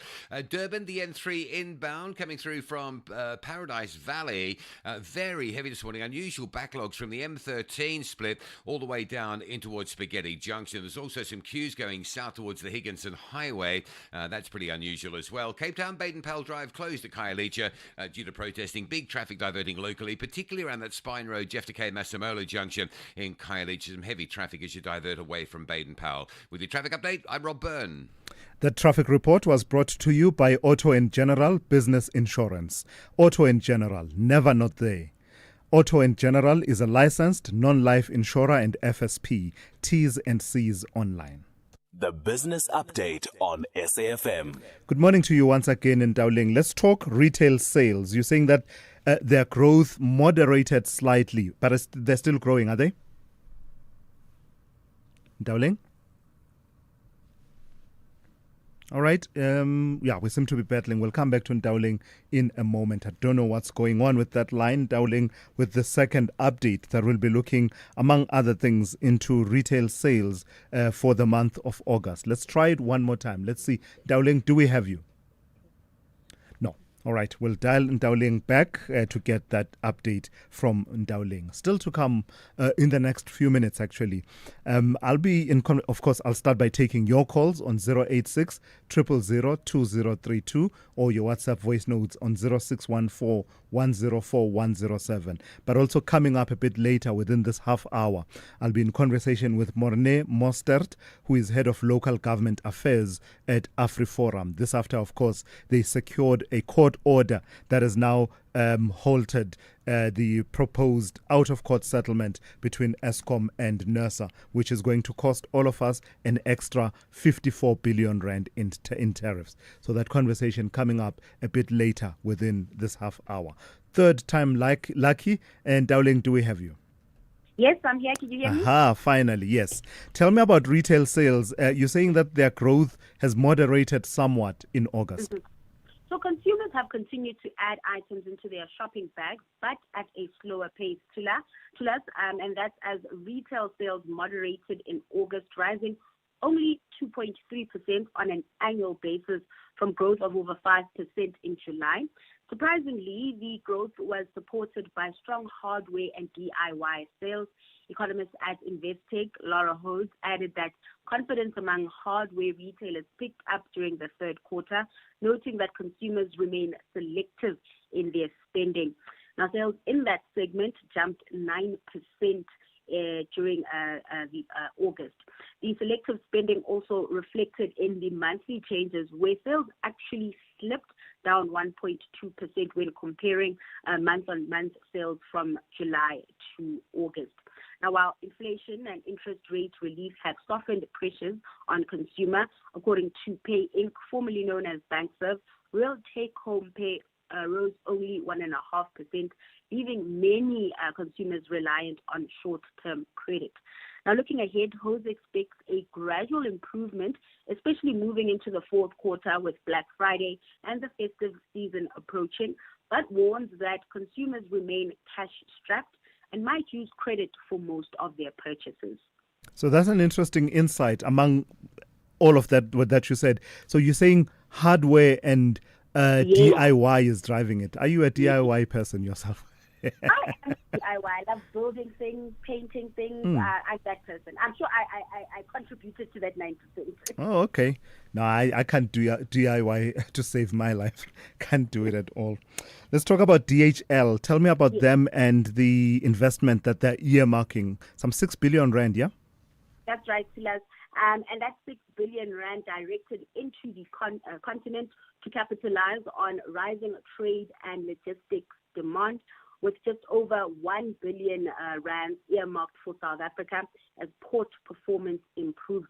The head of DHL Global Forwarding South Africa, Shabnam Dawood, said the decision was underpinned by visible green shoots at Transnet, where container volumes are rebounding. Now, while local ports are ranked poorly in the World Bank's 2024 Container Port Performance Index, Cape Town and Kucha were among the world's most improved. Transnet port terminals also plan to spend 4 billion rand on new cranes and equipment this year. DHL spending will expand warehousing, cold chain and healthcare logistics, tapping into growth from e-commerce and renewable sectors. The group's CEO, John Pearson, said Africa's trade value rose 10% last year and could make the continent DHL's second largest region within 4 years, driven by surging imports from China and new opportunities under the African Continental Free Trade Area Agreement. Lastly, Dowling, how are the markets looking at this hour? Kicking things off in Asia, markets mixed with Japanese stocks in the green while mainland China and Hong Kong markets lag. This comes as investors hang 10 when it comes to making big bets, assessing U.S.-China trade relations. Those tensions also being felt in Wall Street with futures flat. And then coming back home, the JSE getting a lift from the recovery in luxury stocks, which filtered through to Cartier owner and JSE-listed company Richemont. That saw the all-share closing 0.68% higher in yesterday's session. In currency markets, the rand remains stable at 17.35 to the dollar, while oil also steady just above $62 per barrel this hour. All right, thank you for that. That's Ntawuleng Lechela there with your business update for this hour. She'll be back with one more just after 8:30, in which update she will give you a sense of how things are likely to unfold in the markets today. If you think you cannot afford a lawyer, think again. Clientele Legal has made professional legal services affordable. You receive up to 745,000 rand worth of legal services per year. Our range of plans include cover for you, your spouse, children, and extended family. Plans include cover for civil, criminal, and labor-related matters. Whether it's protection orders, gender-based violence, uncontested divorce, or poor service, your Clientele Legal lawyer will be there to assist you. Our services are convenient. Simply pick up the phone and call your lawyer or send us an email and we'll get back to you. All plans include a bail benefit of up to 5,000 rand and we'll go to the police station and pay it for you.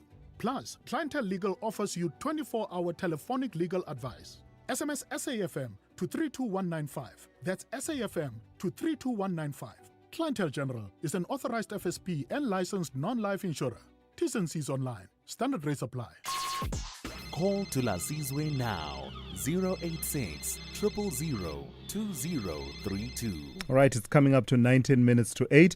Let's go straight to your calls. Let me start with Mbongeni in Tembisa. Good morning to you, Mbongeni. Morning, Thulas. Yes, sir.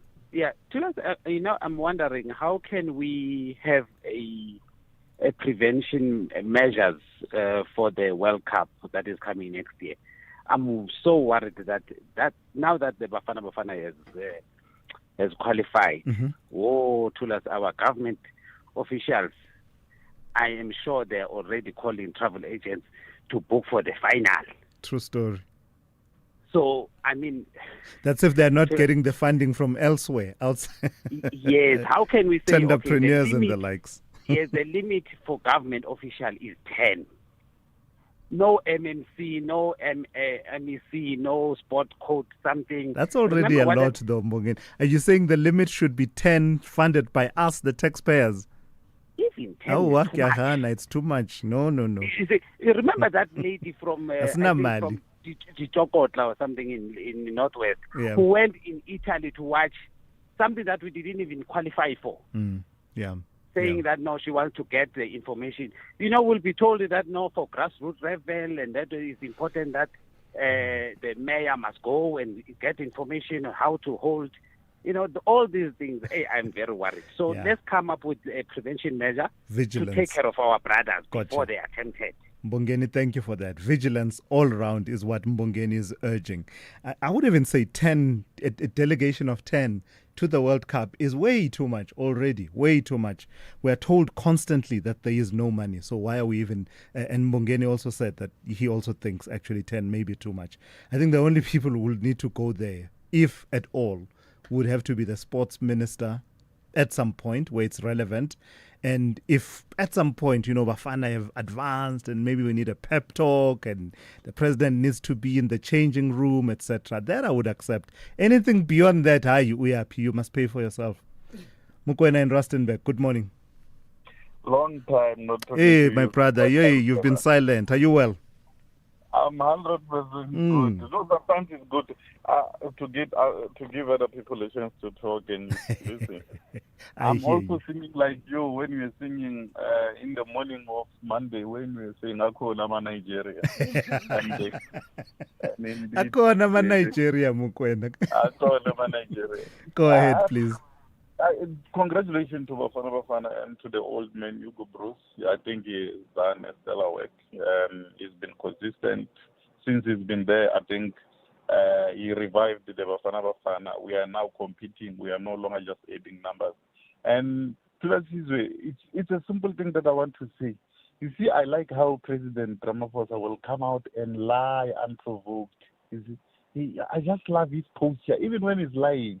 He's just so cool, calm, and collected. And later on, it will be revealed that he knew Maumela. They've been in communications and all that. But I know that even that information, when it comes, the media houses, they will not speak anything bad about the man. And on the Madlanga Commission and also on the ad hoc committee, you know what I wish? Yeah. I wish, as if I was dreaming, this thing was not happening. Because we are caught between the rock and the hard place.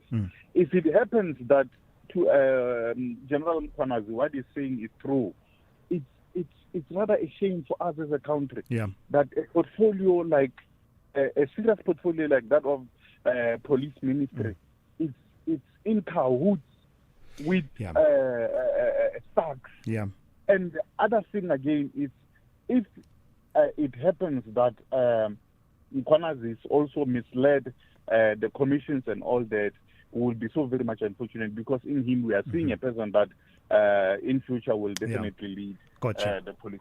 Thank you very much. Mukwena, thank you for that. Yeah, thank you for that. That's Mukwena. And just to add to what Mukwena is saying, I get the hope that he's expressing, that you hope that things are not as bad as Lieutenant General Nhlanhla Mkhwanazi has painted. But from my part, even without prejudging, I've already seen enough there that I think even if not all the allegations is made are proven, there's still a lot that we still need to deal with. The ease with which people interact with people of questionable character, not just you and I who don't have the wherewithal, who don't have the information and background in the files. People who have the files don't find it difficult. Let me give you the example of the KZN general that's been interacting with Kat Matlala and exchanging. There's not much focus on that general. That's just one aspect. Then you have all these others that saw nothing wrong, that, no, it's Kat Matlala. Not going into the profile of the person, the number of times this person has been accused of crimes, charges withdrawn, acquitted, etc. Is this really the kind of person that I want to be associating with? And when those associations are exposed, you find people pushing back and still being defensive. So I just think that already, even the relationships between the leadership in the police, the demarcation of lines between executive authority and operational issues, already we have a lot there that worries us, I think, even if in the end, whatever findings are made. Spiwe in KZN, good morning. You have something completely different on your mind this morning. Talk to me about it. Morning, sir. Morning. Please go ahead. Yeah, man. I was just listening to you with the retail, and I've got this question that I have. Why there's a high appetite for retail where people build a lot of malls, where we need more manufacturing companies and the like.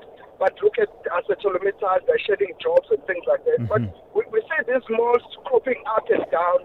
I just need to understand why, because we have a lot of young energetic, able bodies that you can supply, the labor is available. Why there's no appetite to move to manufacturing as compared to the retail where you have like malls?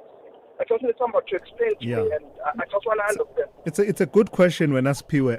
And the flip side, of course, let me challenge you. The flip side is that they will say malls also create jobs in communities where they are built, in that during the construction you will hire people, and then when the shops open they will also acquire labor and absorb labor from within the community. But you feel that the balance is not right. Exactly. I find this thing is skewed. There's no problem per se to have malls, but I find that there's a skewed distribution where you have more malls than manufacturing company, because at the end of it, we need to make money so that you can afford to buy whatever you want to need to buy. Yeah. Anyway, thanks, my brother. Yeah, thank you, Spiwa. That's a good question. I think actually we could develop it into a nice story. Yeah, team? Are we in agreement? It sounds like something that we should explore, the balance between retail-led growth and manufacturing-led growth. It reminds me, I think it was Julius Malema a few years ago during one of the election campaigns. I don't know where. He said, if you want malls, vote for the ANC. There are enough malls. Malls for what? I think I remember him saying exactly that if you want factories, vote for, the EFF. It was, of course, during an election campaign. Let me take some voice notes now. Good morning, Thulas. This is Lou in the Eastern Cape. I just wanted to ask about on this issue of the US aid and PEPFAR and so on. That where does VMMC fall into? Right now, we're in the Eastern Cape. We're looking at the summer initiation season. Thank you. All right, no, I get you there. VMMC, you almost tricked me there because it's so early in the morning. This is voluntary male circumcision, if I'm not mistaken. It's been part of the mix in terms of the response to HIV and AIDS over the last decade and a half. So I that's as far as I can take it. I'm no expert, but I do know that it's been part of, it's almost like a volley of interventions, from voluntary testing and counseling, voluntary testing, as well as, where treatment is needed, that intervention, but also other preventative measures that are put into that mix. So all of it works together. But I hear what you're asking about, the funding thereof in relation to the funding cuts from the United States. I don't think we got that far with Minister Aaron Motsoaledi. Because I talk too much. But they must check out, these guys are eating. It's a delicacy, it's a exotic item on the restaurant, Thulasizwe. I'm telling you. This is Danny Boy from Kariga. All right, I think I missed that. I'm not sure what he was talking about, so I think the voice note starts at the wrong point. Let me take one more and then take the traffic update from Rob. Morning to us, it's Chris in Camperdown. Funding must be welcome from wherever it comes from. But funding in an inefficient system is not going to produce results.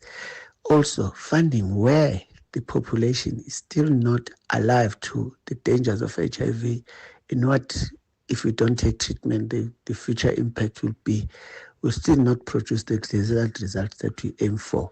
So there's more that needs to be done in terms of program improvement, ensuring that firstly there's efficiencies and people do things that can be calculated.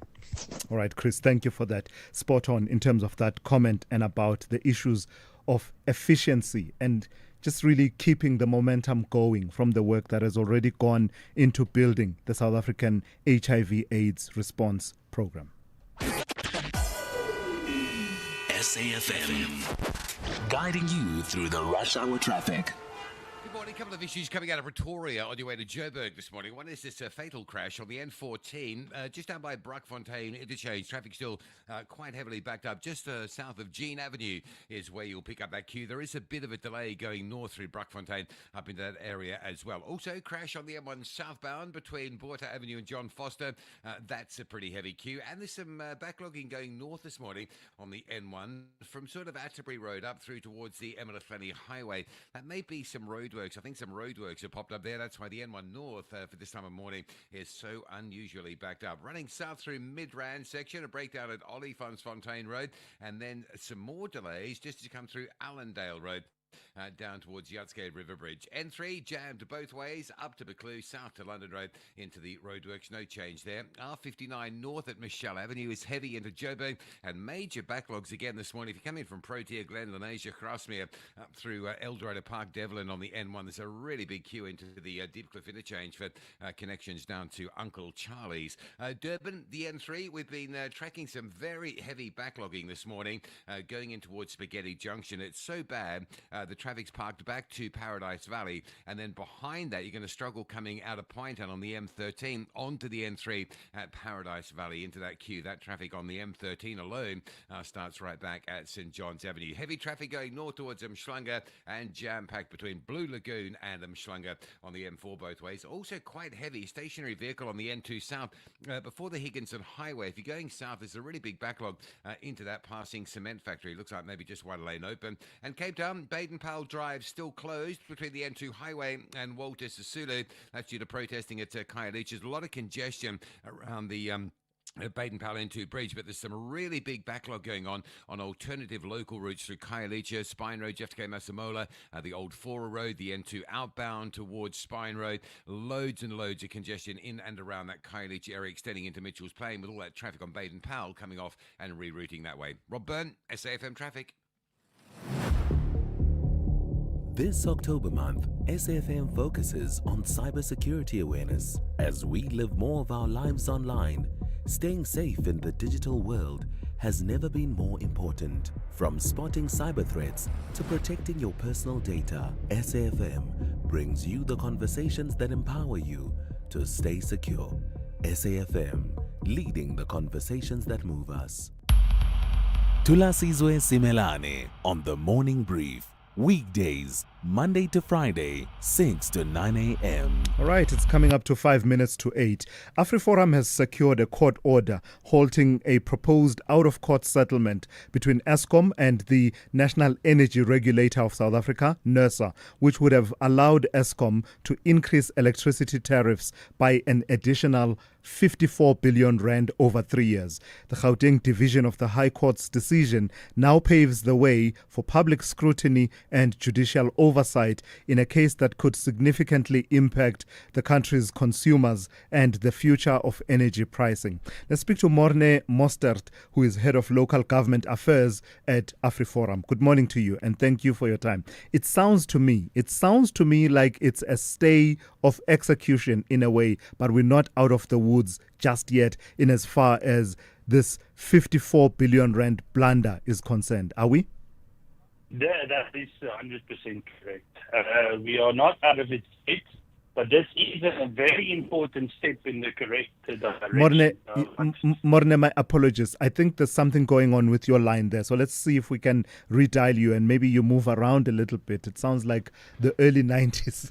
Sounds like the 90s all over again. Move around, go outside, stand on top of something. Let's see if the line has improved. Morne? Can you hear me now? Yeah, it's slightly better. We're not out of the woods yet. You were making that point, yeah? No, we're not out of the woods yet. I think it's very important to understand that this out-of-court settlement stems from Eskom bringing a revision application against the decision made by NASA. But it's important to understand that NASA originally went through a public participation process, looked through all the details, and then came to a decision. This decision then sent other court cases, which Eskom and NASA brought, and that was already settled. And if it wasn't for the media actually releasing the story, no one would have known that Eskom and NASA actually made this out-of-court settlement. So it's very important for us that we saw that there was still one court case, the 54 billion one, and that's why AfriForum decided to intervene.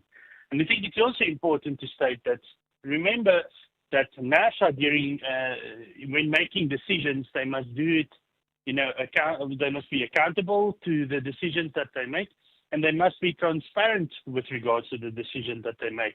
And then the question is, why would NASA or Eskom then, behind closed doors, go settle the amount and then try to tell no one about it?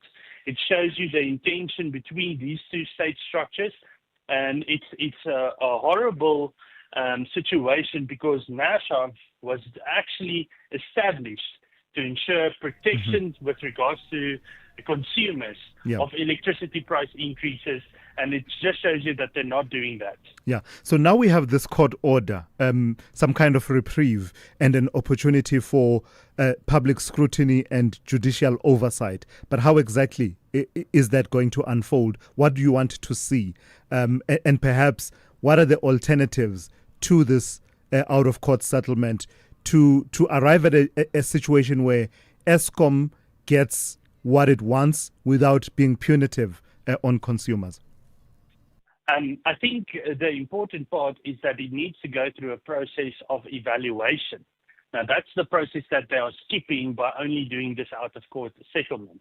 So if there is a specific amount, and we do agree that even if NASA made like an error, that we don't need to litigate forever, but there is a point where the affordability factor for South Africans has been one of the main vocal points when the original decision was made. It was that Eskom has received a higher than CPI average increase for more than a decade, and consumers in South Africa are feeling the brunt of the economic situation currently.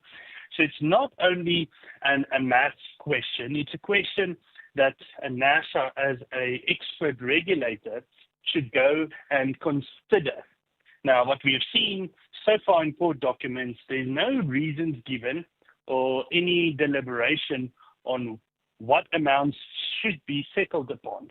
Now, this is here where AfriForum says there needs to be far more questions asked with regards to the specific numbers that is requested, or like we have seen with some of the other applications now, where they have reopened one of the original processes for them to be public participation and for the public to scrutinize certain information within Eskom's application. Yeah. But this was not done in the previous applications, and that's why it was critically important for us to say this original settlement. All right, let's leave it there for this morning. Thank you for your time. Morne Mostert is Head of Local Government Affairs at AfriForum. Let's go straight to Ann Musa on standby with the latest news.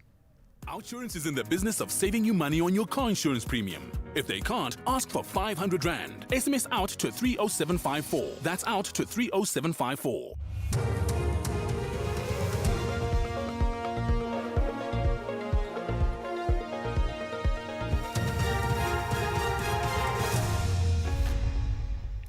In our top stories, security expert speaks on Umkunu's ad hoc appearance today, and Tourism Minister welcomes the High Court decision.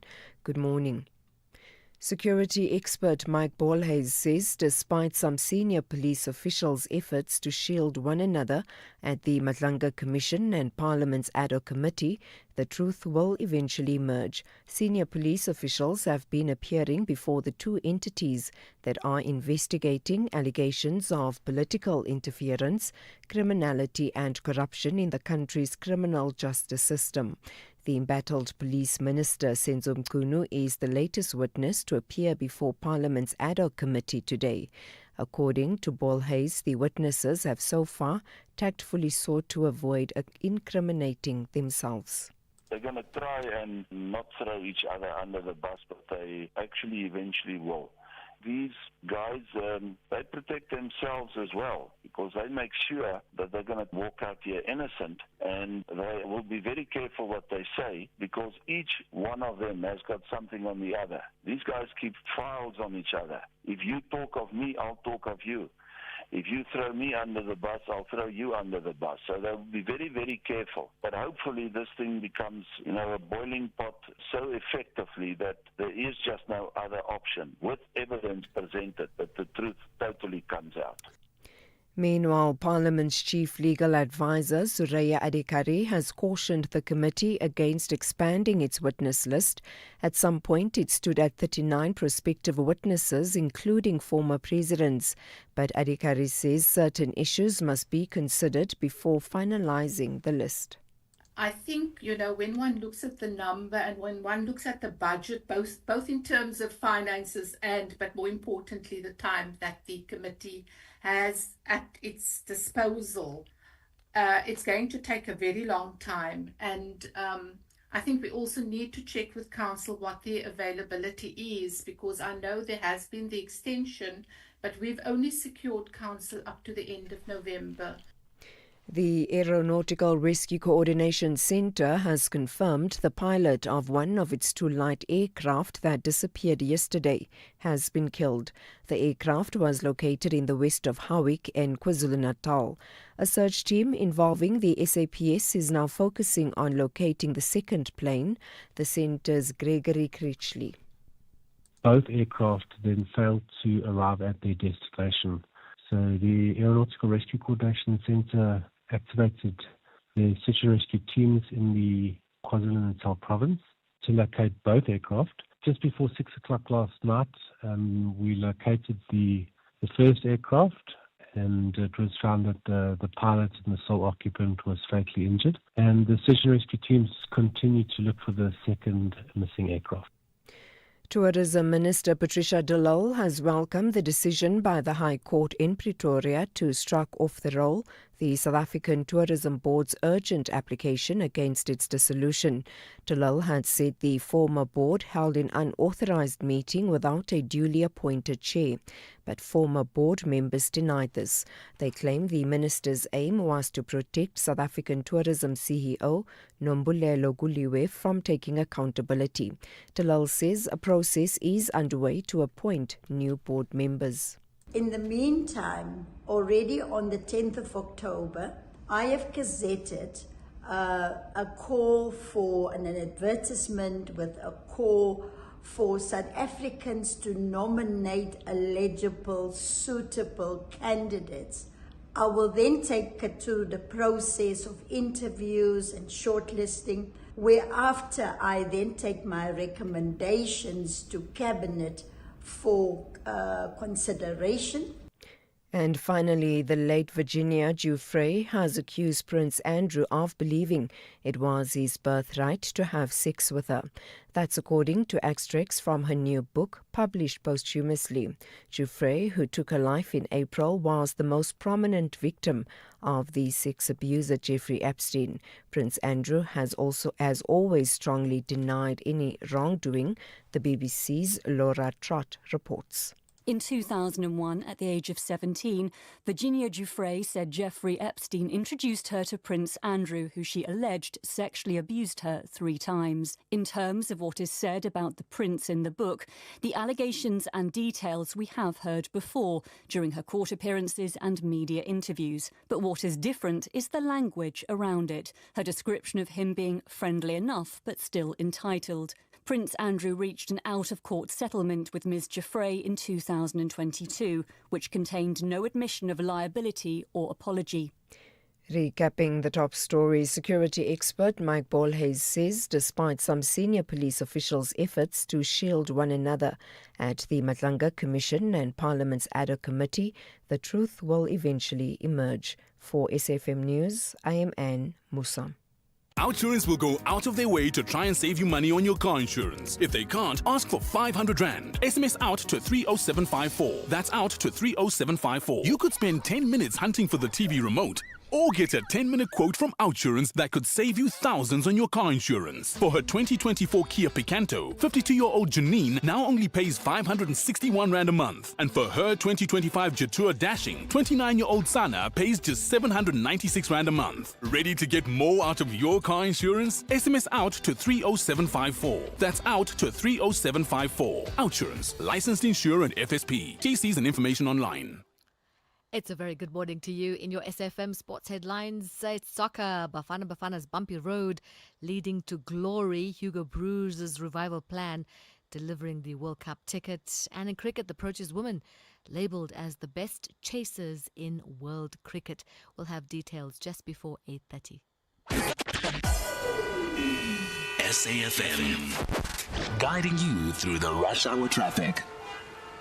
Good morning. Still fairly heavy coming out of Pretoria down to Joburg this morning. Got that fatal crash on the N14. It's at the N1 Brakfontein interchange. So just south of Jean Avenue, it all gets backed up. And there's a breakdown on the N1 between Botha Avenue and John Foster. So the N1 coming south from Pretoria, pretty heavy. And if you're going north, there's a really unusual queue up on the N1 towards the N4 Emila split. That's some road work. So from Atterbury Road, it all backs out quite heavily. Coming in from the south, the N1 into Joburg, very heavy. If you're driving in from Lenasia, Protea, Glen, Grasmere, from the Potch Highway through the Dibcliff interchange down to Uncle Charlie's. Some real proper delays there. Durban, stationary truck on the N3 inbound, blocking the ramp to the N2 northbound at Spaghetti Junction.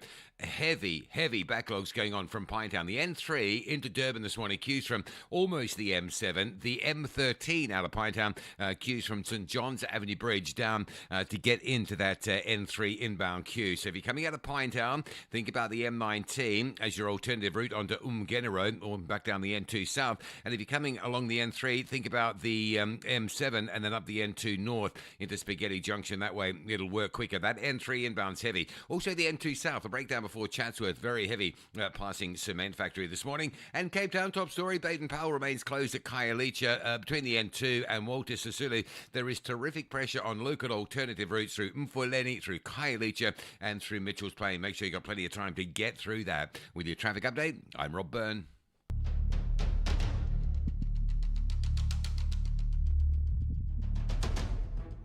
The Morning Brief with Thulasizwe Simelane. Weekdays, Monday to Friday, 6 to 9 a.m. The Morning Brief with Thulasizwe Simelane. Weekdays, Monday to Friday, 6 to 9 a.m. 9 minutes after 8 on this Thursday. It's great to be in your company. We're into the third hour of the Morning Brief. Let me start off by reading one or two of your messages. Of course, I see a lot of your calls already lined up, so let me keep it swift as far as the messages are concerned. Makaye has an interesting take. This has to do with the presidency, I believe. I stand to be corrected, but I think it's the presidency. Or let me just say government. Let me put it that way. Let me be safe. Wanting to go after former President Jacob Zuma over a debt of some 28 million rand that was accrued due to the costs that were incurred during the many years of his, court cases that were then later found by a court to not have been duly accrued, right? So Makaye says, the ANC is married to corruption. They can't help themselves.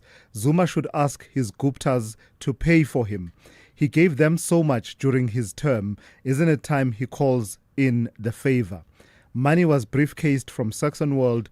Didn't Zuma take a few million or a billion in a briefcase? Everyone else seems to have, says Makaye from Bopomin. It's important to put that in context so that it's not misunderstood.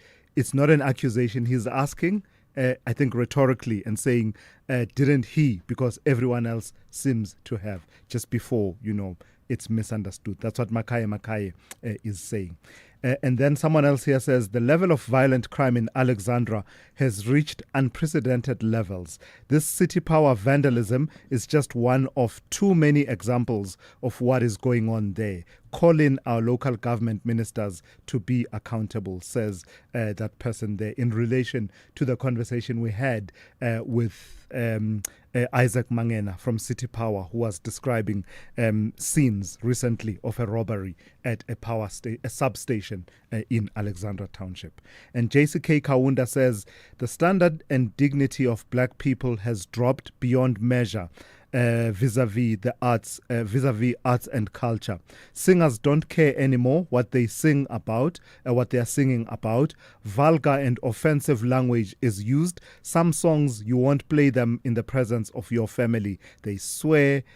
Rope in Minister Mackenzie to account. Where are morals? Worried citizen JCK Kaunda with that, throwing that into the mix of what you and I can discuss and talk about. And then lastly, we had a caller calling in a bit earlier on who was talking about being concerned that too many malls going up, too few factories going up in the country. And this person says he's talking nonsense. Why doesn't he build a factory if he can see the opportunity? Let's see how he will take on the Chinese, says that person out on WhatsApp.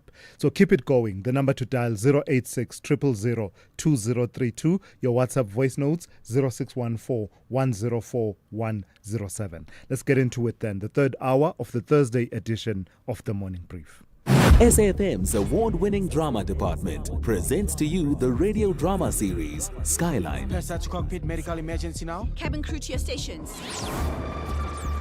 Where the skies promise adventure, but behind the cabin doors, untold secrets are found. He's signing off on cheap parts they installed like it's nothing. Catch the radio drama series every Saturday at 9 p.m. on SAFM, leading the conversations that move us. Call Thulasizwe now, 086 000 2032. It would help if I switched on the mic instead of just shooting my mouth off while the microphone is off. Vuyo in Cosmo City, good morning. Morning, Thulas. How are you? Yes, very well. How are you? You want to pick up on that last message that I read, yeah? Yeah, well, that's part of the triggering, but I think what triggered me was mainly the voice note that came before saying that the whole shopping center, the whole building of malls. Yes, we have too many malls, to be honest, and it's very disappointing to hear what the last WhatsApp you read is saying, because the only reason China is where China is because the government is backing the industry there. The government in China is deliberately building. China doesn't have iron ore. They're selling iron ore back to us. They're selling steel back to us. How is it possible that we mine the stuff here and we have to buy the finished product? It's not possible, Thulas. You can't be farming and be hungry. It's not possible. You can't have. It's just appalling, and I think it's not the government's duty to give people jobs, but where we can, we need to make sure, because you can't. We are mining so many minerals. However, we are unable to say we produce the finished product. And that's where my topic is, that the government needs to do way better on that. We need to. That's one thing. You can't say as an individual that I'll go up against China. But if the government were to say, let us build processing plants, let's manufacture the finished product, I think South Africa would honestly be in a better standing. Vuyo, thank you for that. That's Vuyo in Cosmo City talking there about the balance between manufacturing versus the retail sector of our economy. And Vuyo, by the way, an interesting dynamic that I became more aware of is the dynamic about the return to the fore of industrial policy. As it relates to the new technologies that are coming into play, your AI, fourth industrial revolution. The conversation is along the lines of we are being left behind, in that in many instances we are entering that conversation as consumers of AI and digital products, as opposed to the manufacturing industries, the industries that are related thereto, that are coming to the fore. And I found that discussion quite fascinating, and I wonder how it features in our discussions about industrial policy and the resurgence, shall we call it, of manufacturing within our economy. Let me take a few voice notes. Good morning, Thulas and the team. Good show as always. What's on my mind today is the Gen Z phenomenon that is gripping the world from Nepal to Madagascar. Remember, Sri Lanka Prime Minister was ousted by this Gen Z phenomenon. Yeah. So if you compare that to Africa, Africa has a large youth unemployment, and in South Africa in particular. So I am concerned about this phenomenon. BK here. Thank you. No, thank you for that. I think I've made my point. I won't add to it that whole youth bulge of our population, it's either you're getting the youth dividend in that you are putting it to good use, or you're sitting with what has been described as a ticking time bomb. That's it really. That's what you see manifesting in many parts of the world, some of them that you've listed quite so well. So let me move on from that and take this one that has to do with the sidelined Minister of Police Senzo Mchunu, who is set to appear before the ad hoc committee in Parliament today. Good morning, Thulasizwe. I just want to have a suggestion with regards to the appearance of comrade Senzo Mchunu there, the ad hoc committee later this morning. Within the African National Congress, our ruling party, just to maintain his dignity and his reputation. And we know within the party who's the functional alcoholic and who's not. And we are aware that he likes his hot beverages. So I would just suggest to him that he takes at least 2 shots of premium vodka just to keep his cool and not flop the committee. Daniel here in Bryanston. Daniel, thank you for that. But respectfully, I wish I had not played your voice note. I always appreciate your views.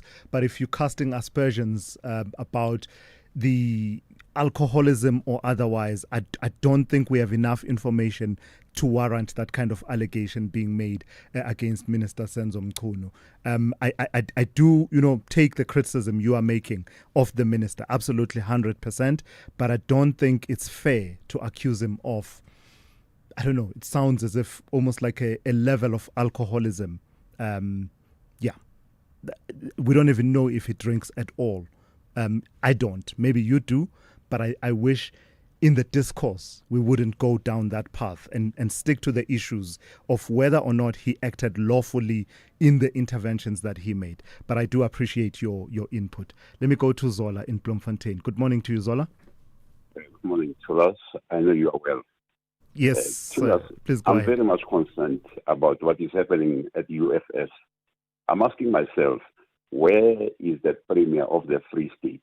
Can't she intervene, call the parties together, and try to find an amicable solution?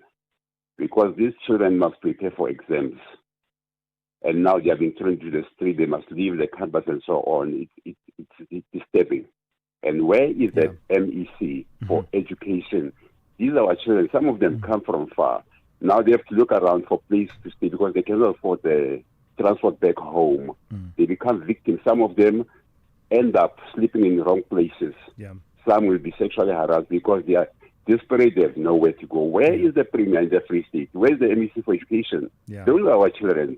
We must take it very serious. It's very, very serious. Zola, thank you for that. Thank you. The complexity of it, Zola, of course, is that higher education is not one of those that are shared between the 2 spheres or 3 spheres of government. It's at a national level, but also you then have to grapple with autonomy of the institutions. But I get the point that you are making, that if you can provide leadership, you should. If you can intervene to bring the parties together, you should at least try, because the vulnerabilities that you are talking about, actually even I thought of it when I saw those pictures of those students exiting the campus yesterday. Hannes in Delville, good morning. Good morning, Mr. Thulas. How are you, my friend? Very well. How are you? Fine, Captain. Captain, I have 1 point and I have 2 I have to just run past you. The first one is this NERSA story and ESCOM. They have initially, ESCOM asked for argument's sake, a 30% increase, which is obviously not what they will get. But in the meantime, I think they had in mind that we will at least get half of that. Because everybody will say, no, you can't have that many. In the meantime, like you're selling your car, you want 10,000 rand for the car or 100,000 rand, but if people give you, you will only get about 80 or so, but you say, so which means then they get first what they actually wanted initially. Yeah. Then they came through with this 53 million mistake. You say, oh, we made a big mistake. We do apologize. Yeah. In the meantime, that was all along been planned. So we made a mistake. We apologize. So what more can we do? So again, Eskom score again. Get the money they want. Sure. So it sounds to you like it's always been a tactic, yeah? And all the things we're hearing now about intelligence and all these things, one could say, my word, we were fooled all the time. It was on the cards between the two parties all the time. And now nobody have said, we have fired the manager who made the mistake or the boy who made the mistake. It was just that. Maybe my opinion, that under the carpet, and nothing was said, and all headache went to the bank. Hannes, if he wants to run past you, I have to move on, Hannes. I do have an interview that's lined up. That's Hannes in Delville. All right. Thank you for making that point. And before I move on, Hannes calls me Captain, one of the many names that I've now acquired.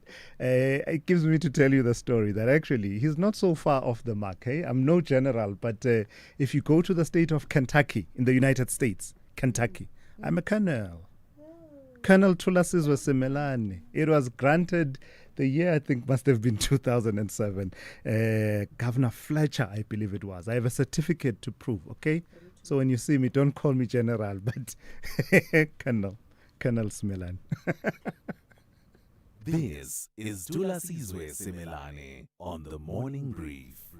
All right, from that, let's talk the issues to do with penguins, the African penguin in terms of the population. African penguins have officially been listed as critically endangered on the IUCN Red List, with experts warning the species could disappear from the wild by 2035 if urgent action is not taken. To raise awareness and support conservation efforts, Cape Nature and the SANCCOB are hosting their annual Penguin Palooza at the Stony Point Nature Reserve on Saturday, the 8th of November. It's a public event combining education, entertainment, and community involvement to spotlight this ecological crisis. Let's speak to Pierre de Villiers, who is Senior Manager, Marine and Coasts at Cape Nature. Good morning, and thank you for your time. For any species to be listed as red list, on the red list, even that phrase doesn't inspire much confidence. What brought us to this point? What is the reality we are facing as far as the African penguin is concerned? Yeah, thank you for the opportunity. The reality is the penguin population is dropping very quickly. There's a number of factors that are influencing this. I think the critical one is obviously their food. We need to evaluate and really assess the small pelagic fishery. Fisheries management in South Africa is effective, but we really need to understand the interaction between the penguins and the small pelagic fish.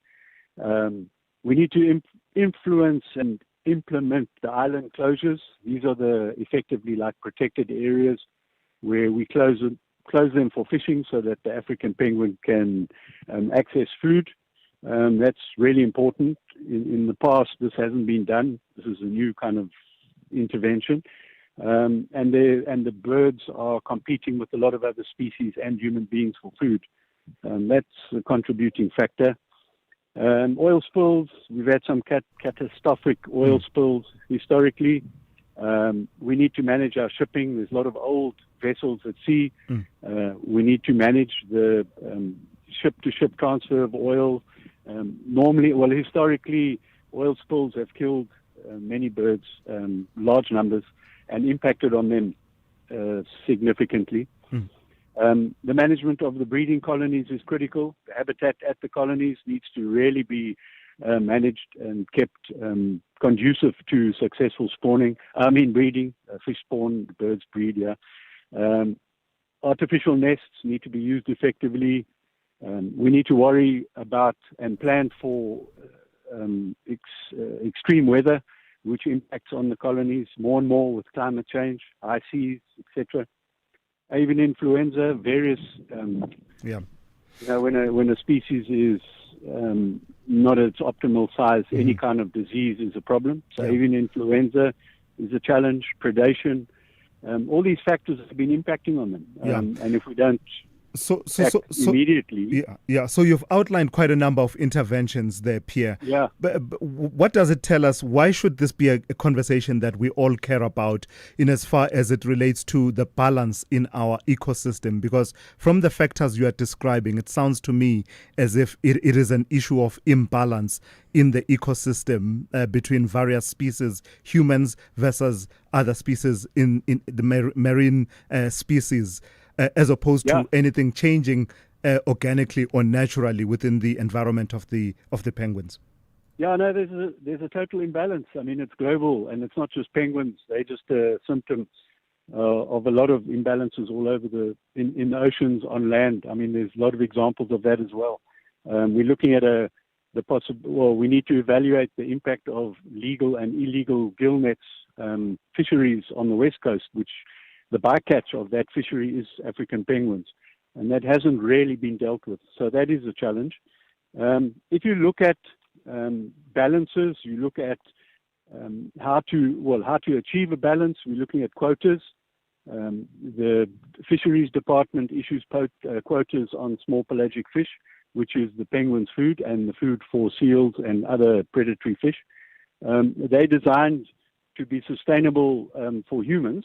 So it's ongoing. We always catch fish, but internationally they use multi-species models. So you need to model the impact of humans on the fish, as well as birds and animals, etc. So if you don't find the balance, that is a major problem. All right, let's leave it there for this morning. Thank you for getting the conversation going. That's Pierre de Villiers, who is Senior Manager, Marine and Coasts at Cape Nature. SAFM, guiding you through the rush hour traffic. This is SAFM Sport with Zai Khan. It's a very good morning to you. Let's just start to the bumpy road that we've had with Bafana, the setbacks. They had a tense route to the FIFA World Cup, but it's paid off. Hugo Broos's men overcame dock points, stuttering form and off-field drama to deliver South Africa's first automatic qualification since 2002. Their 3-0 victory over Rwanda, sealing the deal. Now attention shifts to next year, where we look forward to the global stage. And the former Bafana coach, Chedomir Janevski, is saying that Hugo Broos never lost faith in his vision to transform the national team.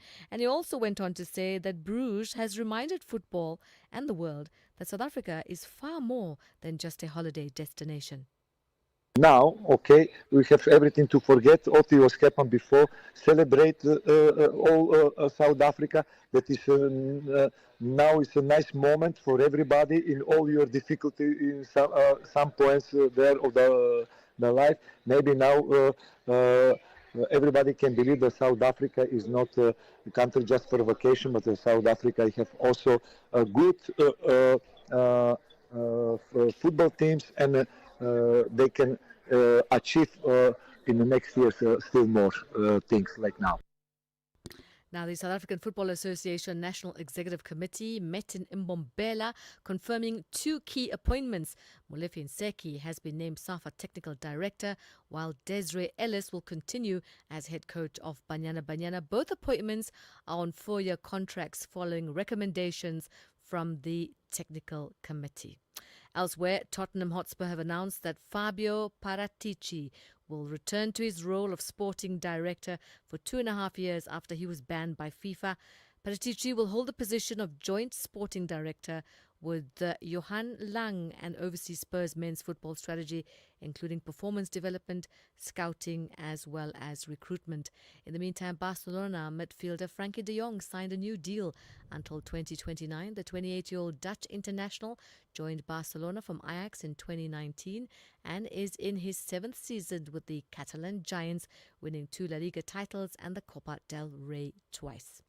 And finally, SA weightlifter and coach Daniel Katsav is hoping to be fully fit in time to make his mark at the National Championships in November.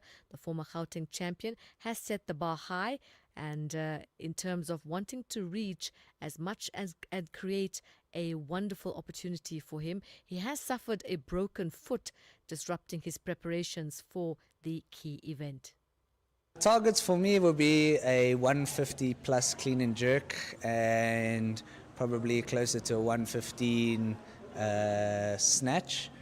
This past weekend I hit a 106 and a 137, so a little bit off of that, but I'm sure I'll, to know if I'm ready or not, I'll be chasing certain numbers in training. And if I can hit those numbers consistently in training leading up to it, I know my body's ready, my nutrition's ready, and on point. So that's generally how I gauge if I'm ready for a competition. And that's it. We'll have more competition in terms of sport with John Hediker at around 12:30. I'm Sai Khan. Good morning, I'm Anne Musa. In the headlines, the Madlanga Commission of Inquiry will this morning continue its proceedings in Pretoria following an adjournment on Tuesday. This after a witness referred to as Mr. X concluded his testimony earlier than expected. Security expert Mike Bolhuis says despite some senior police officials' efforts to shield one another at the Madlanga Commission and Parliament's ad hoc committee, the truth will eventually emerge.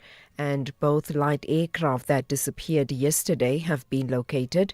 Earlier, the Aeronautical Rescue Coordination Centre confirmed the death of a pilot in one of the aircraft, which was located in the west of Howick in KwaZulu-Natal. I'll have details on these and other stories at 9. SAFM, guiding you through the rush hour traffic. Very heavy getting through central Joburg this morning. Mike 1 Boyson's through the Parktown jam-packed. Behind that, the M2 from Joe Slovo getting through towards Crowns Heavy. And Houghton Drive worth avoiding, coming off the Mike 1 into Parktown or heading up through the wilds towards the Mike 1. If you're on that section of Houghton Drive, you are going to be asked to sit in some heavy traffic. N3 both ways jammed up between Buccleuch and London Road. That's going to be an all-day delay now. And the N1 North still very heavy this morning. Same sort of deal. You're going to be asked just to sit in traffic coming up past Eldo's, Devlin for a turn through Deepcliff down towards Uncle Charlie's. Coming out of Pretoria, still busy. Crash on the M1 South before John Foster. N14 South, that fatal crash at Brockfontein interchange still there and causing delays. Now, monster backlogs getting into Durban. Alison alerting us to a stationary truck on the N3 inbound on the ramp to the N2 North, and that's really the root of all the problems. The N3 inbound this morning backs well past Pavilion back into Paradise Valley interchange. Out of Pinetown, look at the M13. Beg your pardon, the M19, take the M19 or the M13 actually, or if you're on the N3, maybe a duck off down the M7 and back up the N2 to get into Spaghetti Junction. That run on the N3 bad. Also, broken down truck before Chatsworth, only one lane open, really big traffic on the N2 South this morning from the M7 down past the cement factory. If you're heading to the south coast, you've got a lot of traffic to get through there. And Cape Town, top story, still the closure of Baden-Powell Drive at the bottom of Khayelitsha, closed between the N2 and Walter Sisulu, and that closure forcing a lot of traffic congestion in and through Khayelitsha. Routes like Spine Road off the N2, Old Fora Road through Mfuleni, and even the N2 outbound. Really big backlogs this morning from the R300 out towards the Spine Road exit at Khayelitsha. The rest of the highway is pretty busy, particularly N1 inbound and N2 towards Hospital Bend. Rob Byrne, SAFM Traffic. The business update on SAFM. All right, let's go to Ndauling once again. Ndauling, let's start with CMH. Tell me about that brand. You're saying that they're doing really well, and that's because of the purchases of Indian and Chinese manufactured cars, yeah? Yes, Tula. So the dealership and rental group, a combined motor holdings, is riding a wave shift toward value-driven motoring with affordable Chinese and Indian cars, helping it post stronger interim results. Now, CMH says these brands are now central to its sales growth, forcing long-standing partners such as Ford and Nissan to fight harder for space on the showroom floor.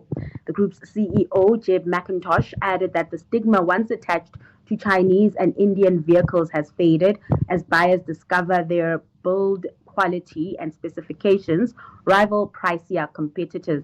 Now, this shift resulted in double-digit earnings growth for CMH, with profit coming in 23% higher, while revenue climbed 16% to 7.6 billion rand. New car sales rose almost 17%, supported by rate cuts and CMH's recent addition of Chinese brand Forton. And looking at the rental division, the group not faring well there, sales dipping, or rather rentals dipping 8.5% amid softer rates. The group, however, expects a tourism boost over the summer. Looking ahead, the group expects to continue this growth momentum, also looking at how we've been seeing new vehicle sales growth when it comes to the NAMSA numbers as well, which it says will likely filter through to its earnings. What are you doing, Dowling? Are you walking around, working? What are you doing? What's going on? I'm actually sitting down. Eh? I'm actually sitting down. It sounds like you're very busy. No. So, Dowling, you know those instances where a keyboard key is stuck, where your space bar is stuck, or your A is Yes.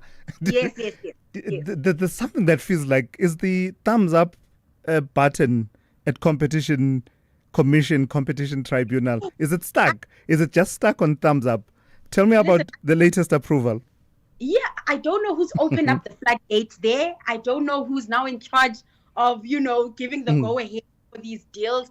But a lot of these mergers and acquisitions really getting the go-ahead from the Competition Commission. Cashbuild, the latest to have secured all approvals for its 93 million rand acquisition of a 60% stake in All Build Co. Now, the purchase forms part of the building material retailer's strategy to reach a wider customer base and expand its regional footprint. The Competition Commission recommended the deal to the Competition Tribunal without conditions, saying it would not harm competition or raise public interest concerns.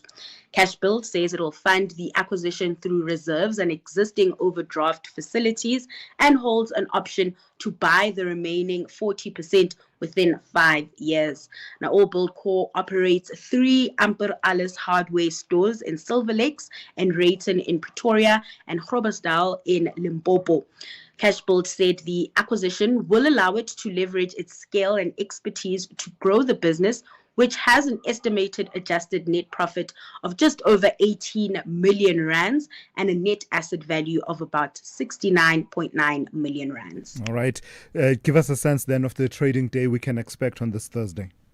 So the JSE likely to open in the green following global news. Now, in terms of company news, Blue Ribbon and Snowflake's owner Premier has announced that it'll be acquiring Bull brand owner RFG. Investors will be digesting that and how it will impact competition in the FMCG industry at the open. And then looking at the local unit, Action muted with the rand stable at 17.34 to the dollar. Oil also steady this morning, trading just above $62 per barrel. And then back to equities, stateside futures are flat, traders digesting earnings while assessing relations between China and the US.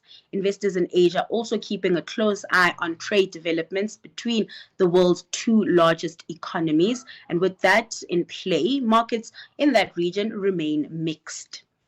All right, Dowling, thank you for that. Let's talk again tomorrow. Dowling Lechela has kept track for you on all things business, the economy, as well as the markets throughout the course of the show today. This October month, SAFM shines a light on mental health awareness. This month, we bring you conversations that break the stigma, encourage care, and provide strategies to protect your mental well-being. Because it's okay not to be okay. And together, we can build a healthier tomorrow. SAFM, leading the conversations that move us. The only talk radio morning breakfast show that makes sense. The Morning Brief with Thulasizwe Simelane. 19 minutes to 9, the Portfolio Committee on Police in Parliament has strongly criticized the acting police minister, Feroz Kachalia, and National Police Commissioner, Fani Masemola, for failing to attend a crucial meeting on Wednesday. Their absence comes amid deepening concerns over corruption and dysfunction within the South African Police Service. Let's speak now to the chairperson, Ian Cameron, who joins me now to take that conversation forward. Good morning to you, chairperson. What explanation did you receive from the Minister and the National Police Commissioner? My understanding is that this was meant to assess the SAPS's annual report and financial statements. Good morning. Yeah, you're 100% correct. So it was a session where the Auditor General would have given feedback regarding the last process or proceedings that they followed within the South African Police Service. Obviously, that then leads to the budget review process that Parliament or the Portfolio Committees first need to work through. And yesterday would have been the session where we spoke with the South African Police Service management after the Auditor General did their presentation, as well as the Civilian Secretariat for Police.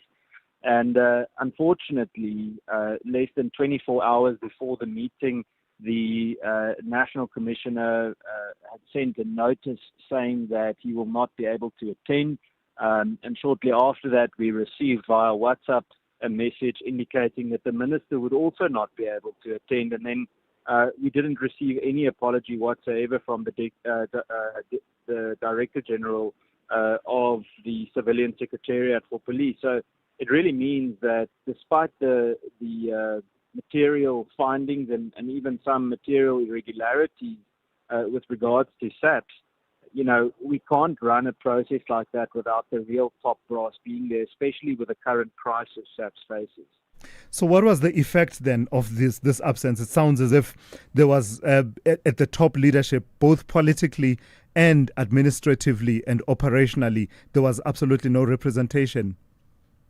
Yeah, so the Deputy National Commissioner, Lieutenant General Mosekile, was there, and she always represents SAPS very, very well. And I afterwards the National Commissioner called me and he said he was on a hot cold, and we had a very positive discussion. I just said to him, look, but if you're unwell, because the Deputy Minister indicated that he was unwell, I said to General Masemola that if you're unwell, you need to indicate such, even if you just let me know. But you can't just send us a notice less than 24 hours before a meeting like that and not show. So, unfortunately, we haven't spoken with the Minister yet. Look, I must be honest with you. I personally don't think there's any ill intent. I think that it's time that Parliament's role gets taken more seriously. The excuse that the Minister had to attend a cabinet meeting is one I unfortunately do not accept. We've accepted it too many a time. Mm-hmm. And for a meeting like this, it's simply too critical. A cabinet meeting cannot trump this critical process at a time where SAPS faces the crises that they do.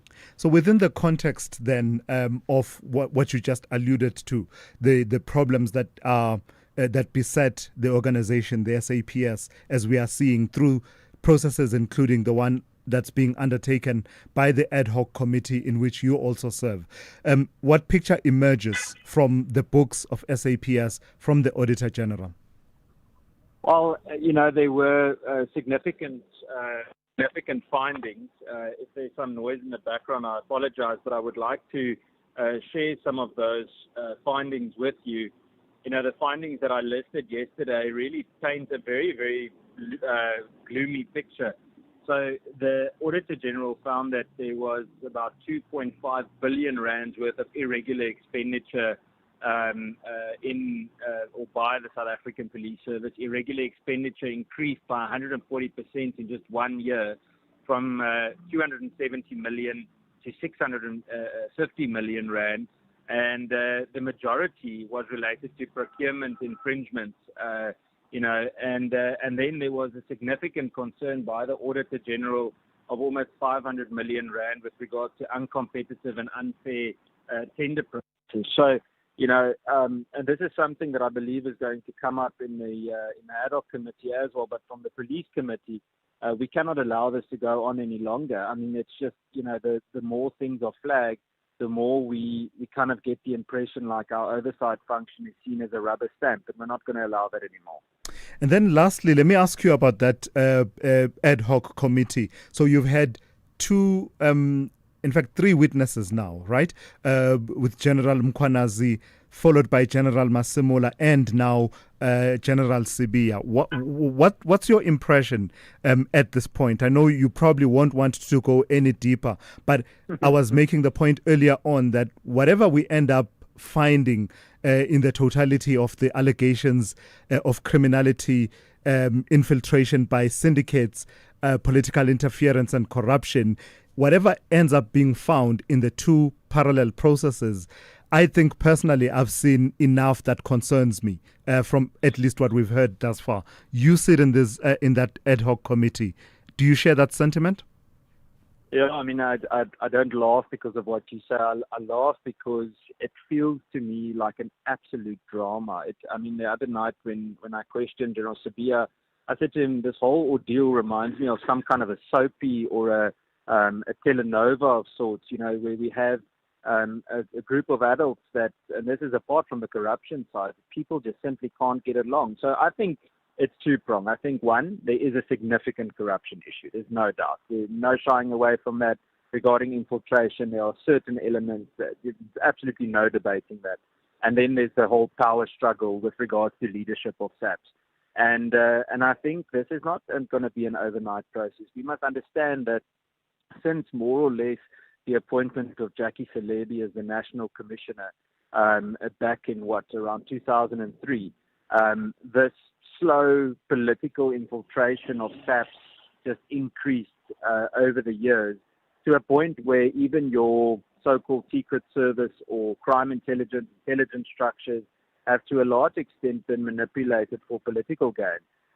So it really is a crisis, and I honestly think this is the tip of the iceberg. I can promise you from what the ad hoc committee discussed yesterday, and I can't speak on behalf of the ad hoc committee, but just from being a member, that the list of witnesses just keeps on growing, and I think everyone is going to bring even more shocking revelations to the fore. All right, let's leave it there for this morning. Thank you for your time. That's Ian Cameron, the chairperson of the National Assembly's Portfolio Committee on Police.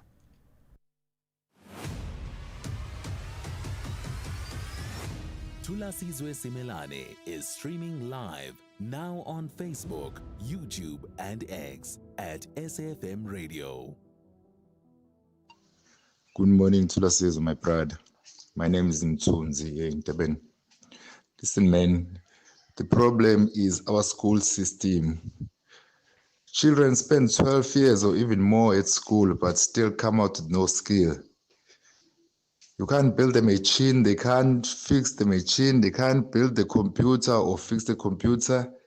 They can't even grow their own food because the school system doesn't teach all that. Yeah, no, I hear what you're saying. And I wonder what you make of efforts like what the Premier in Gauteng, Panyaza Lesufi, has been championing, schools of specialization that seem to go towards the direction you're talking about, where some specialize in engineering. You've seen him go and acquire a vehicle somewhere, I think an entire plane for children to work on and be taught through. I wonder if that's the direction we want to be going, schools of specialization. But can that also be sustained? Is it something that can be scaled up significantly, such that you don't have one or two, but actually have more children accessing that? Thulas, please tell Zula that the Premier is busy on Facebook, you understand? We hardly see her on the ground. We actually don't see her benefit or influence in the province of Free State. But nevertheless, what can we do as long as you have ANC misleading the country? It's Bramoro in Bloemfontein. All right, Bramoro, I hear you. The Premier is always on Facebook. All right. This is in response, of course, to Zola earlier on suggesting that the Premier perhaps could play a bigger role in trying to break the impasse at University of the Free State, despite the fact, of course, that we must always emphasize that higher education is a national function, not a provincial one. But, I think the point Zola was making was that if you are able to intervene in any way, provide leadership, bring the parties together, why don't you do it? SAFM, guiding you through the rush hour traffic. Good morning. Keeping an eye on a couple of issues coming out of Pretoria on the way to Joburg. Two crash scenes. One a fatal one happened earlier, N14 at the N1 Brockfontein. That is still quite a heavy backlog from just after Jean Avenue. You'll get caught in the mix there. The other crash was on the M1 South at Borta Avenue. That is now out of the way, so that traffic starting to flow through. The Mike 1 into Joburg. Boyson's up to around about Oxford Roads, quite heavy today. The earlier backlogs coming through Deepcliff interchange towards Uncle Charlie's are easing quite quickly and quite nice. And of course, don't forget the roadworks north into Buccleuch, south into London Road. We are looking at heavy traffic there and all-day queues set to affect that section of roadway again today. Now, Durban, there are two stationary trucks with major impacts. One on the N2 going south before the Higginson Highway. The traffic is so bad, it just has to be a single lane that's open to get you through there. Queues from around the M7 down through Cement Factory and on your way towards that Chatsworth exit. And the N2 inbound has a stationary truck on the link to the N3 North. That's a big abnormal load that has been causing real chaos this morning. So the N3 in from Pinetown remains heavy from Paradise Valley. Use the M19, the M13, or the M7. You've got plenty of options to get from Pinetown to Durban, avoiding that. Got to break down at Cliffdale on your way to Pietermaritzburg. Things just starting to get a bit slow there.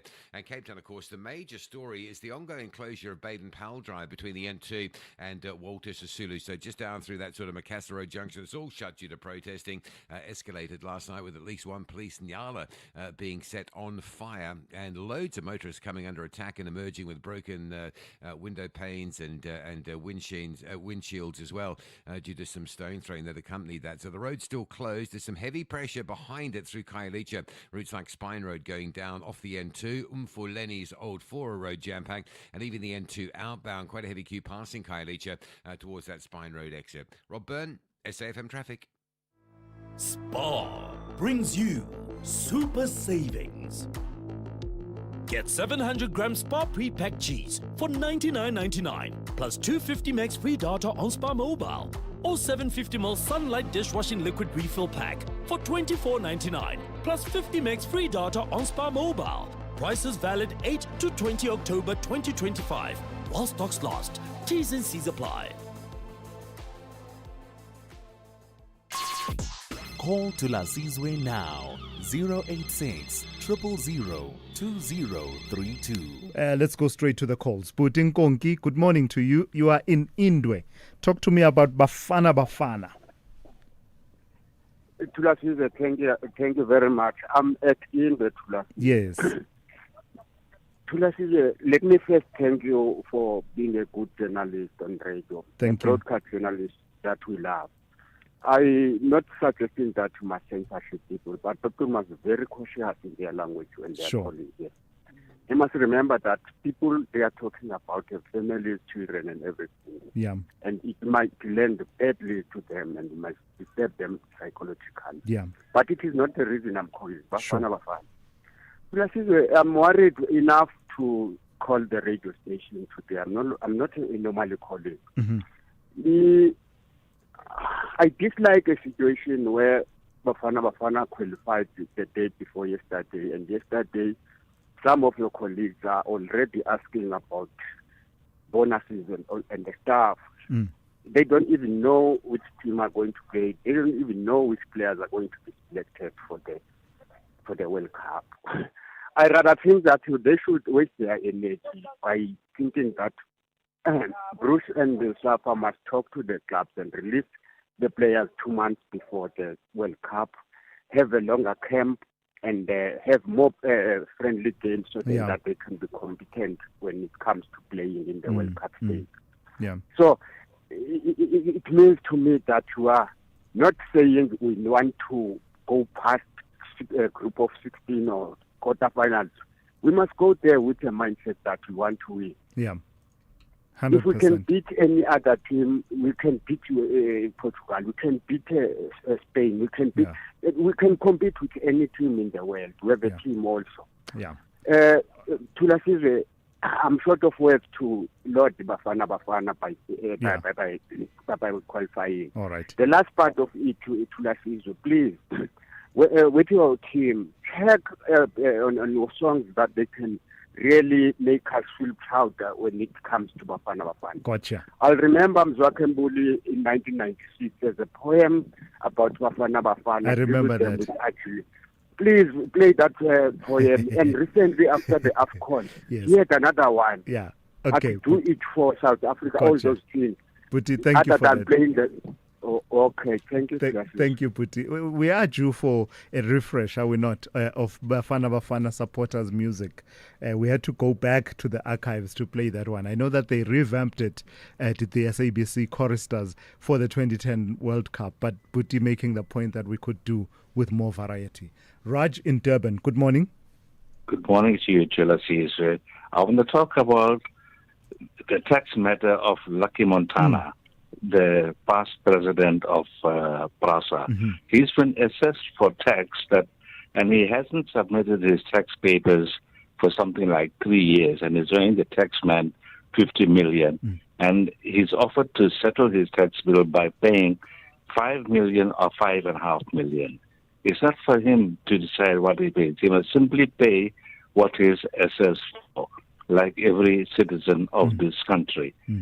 I guess from where he's going to get that 5 million or 5.5 million, he's got many more millions stashed away. Thank you, Thulasizwe. All right, Raj. Thank you for that. That's Raj out in Durban talking about the tax affairs of Lucky Montana, which of course have become public given the extraordinary step that the South African Revenue Service took a couple of days ago. Pat in Katlehong, good morning. Morning, how are you, Thulasizwe? Very well, how are you? I just want to find out for how long must the industrialized world succumb to the Chinese domination?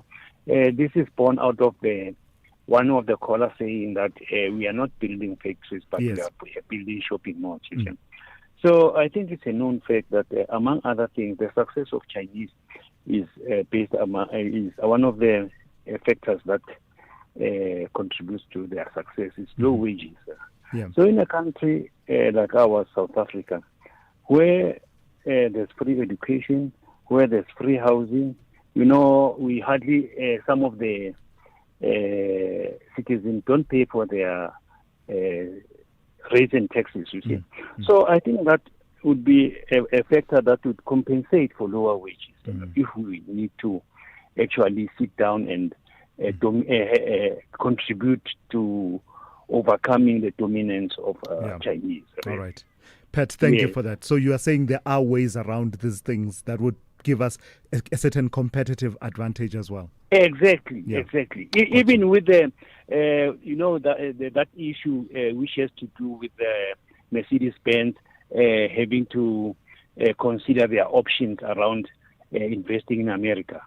If we took such factors into consideration, we can counteract the 35% which Trump is imposing on us already. Pat, thank you for that. Let me quickly take Lubabalo. Lubabalo, in about a minute. Good morning. Please go ahead.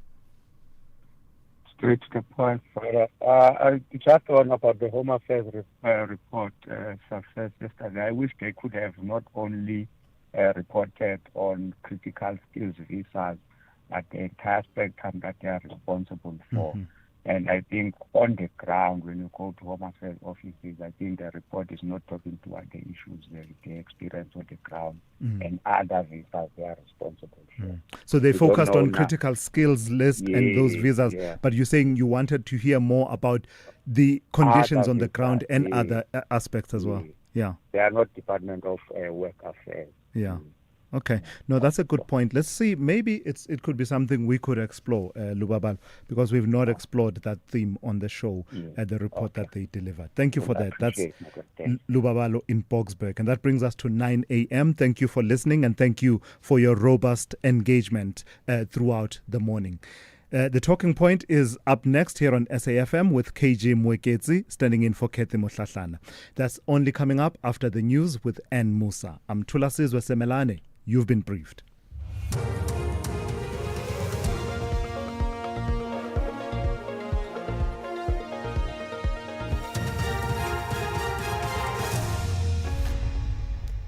In our top stories, Madlanga Commission of Inquiry to resume this morning, and the second missing KZN aircraft found. Good morning. The Madlanga Commission of Inquiry will this morning continue its proceedings in Pretoria following an adjournment on Tuesday. This after a witness referred to as Mr. X concluded his testimony earlier than expected. The commission, which was established in July, is looking into corruption and political interference in law enforcement agencies. Sibahle Mota reports. Proceedings at the Madlanga Commission got off to a challenging start on Tuesday when witness X, who was testifying remotely through an intermediary, encountered a technical glitch. The technical challenge, according to Chairperson Justice Mbuyiseli Madlanga, had the potential of compromising his life. However, evidence leader Advocate Adela Hasim continued with the testimony of witness X by reading it into the record. A new witness is expected to testify this morning. Proceedings will begin at 9:30 a.m. Security expert Mike Bolhays says despite some senior police officials' efforts to shield one another at the Madlanga Commission and Parliament's ad hoc committee, the truth will eventually emerge. Senior police officials have been appearing before the two entities that are investigating allegations of political interference, criminality and corruption in the country's criminal justice system. The embattled police minister, Senzo Mchunu, is the latest witness to appear before Parliament's ad hoc committee today.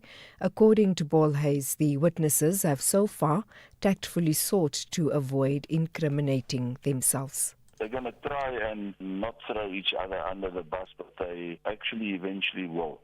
These guys, they protect themselves as well because they make sure that they're going to walk out here innocent, and they will be very careful what they say because each one of them has got something on the other. These guys keep files on each other. If you talk of me, I'll talk of you.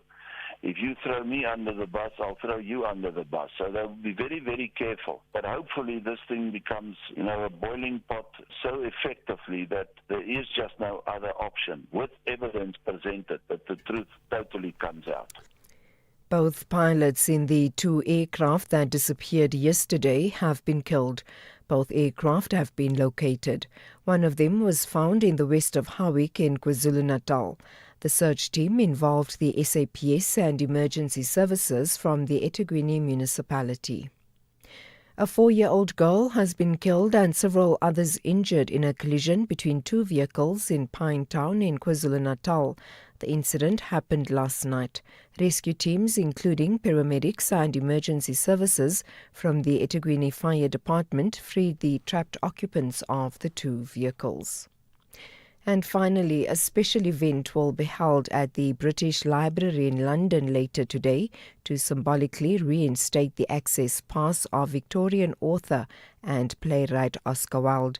It marks 130 years since the original was revoked. The BBC's Rebecca Drought reports. The decision to revoke Oscar Wilde's pass for the British Museum's Reading Room is recorded without comment in the trustees' minutes for the 15th of June 1895. He'd been in prison for 3 weeks at the time, at the start of a 2-year sentence for gross indecency. Wilde was convicted after he lost a libel trial against Lord Queensberry, who'd accused him of being homosexual after discovering that his son, Lord Alfred Douglas, or Bosie, was Wilde's lover. The British Library Board said it hoped today's tribute would not only honour the author's memory, but also acknowledge the injustices and immense suffering he faced.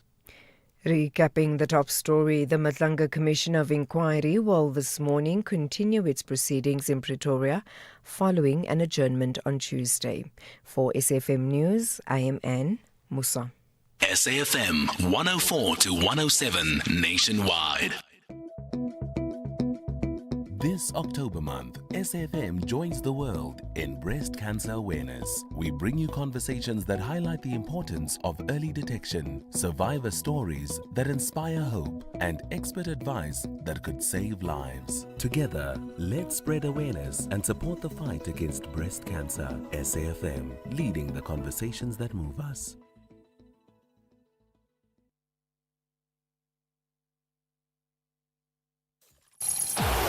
Hi everyone, my name is Itumeleng Kune, SABC Sport football analyst. When I feel down and I listen to gospel, it gives me motivation. I'm a person who loves all genres. If I was a chef, my favorite meal that I would prepare would be pap, cabbage, meaty bones, with a bit of acha on the side. My favorite language is Portuguese. Bom dia, como está? Estou bem. What I like about SABC Sport is they give you the platform and the permission to be yourself and speak any language. Catch the ever-passionate Itumeleng Kune's analysis of Ebola Leju on match days, live on Latuma. Proudly brought to you by SABC Sport. For the love of the game. If you think you cannot afford a lawyer, think again. Clientele Legal has made professional legal services affordable. You receive up to 745,000 Rand worth of legal services per year. Our range of plans include cover for you, your spouse, children, and extended family. Plans include cover for civil, criminal, and labor-related matters. Whether it's protection orders, gender-based violence, uncontested divorce, or poor service, your Clientele Legal lawyer will be there to assist you. Our services are convenient. Simply pick up the phone and call your lawyer or send us an email and we'll get back to you. All plans include a bail benefit of up to 5,000 Rand and we'll go to the police station and pay it for you. Plus, Clientele Legal offers you 24-hour telephonic legal advice. SMS SAFM to 32195. That's SAFM to 32195. Clientele General is an authorized FSP and licensed non-life insurer. T's and C's online. Standard rates apply.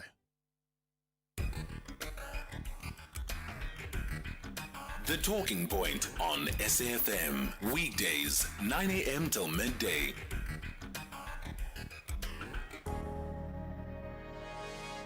I'm angry because I grew up in a country whose democracy was founded through a culture of violence.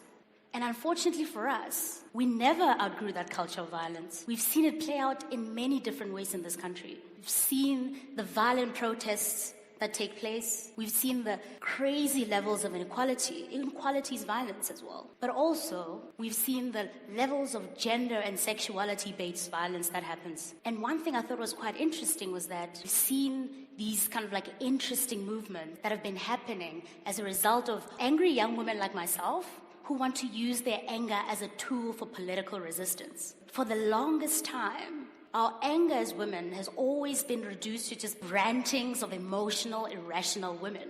Our anger was never seen as credible. We often see men get angry, but you know what happens when a man is angry? He's powerful, he's aggressive, it's leadership.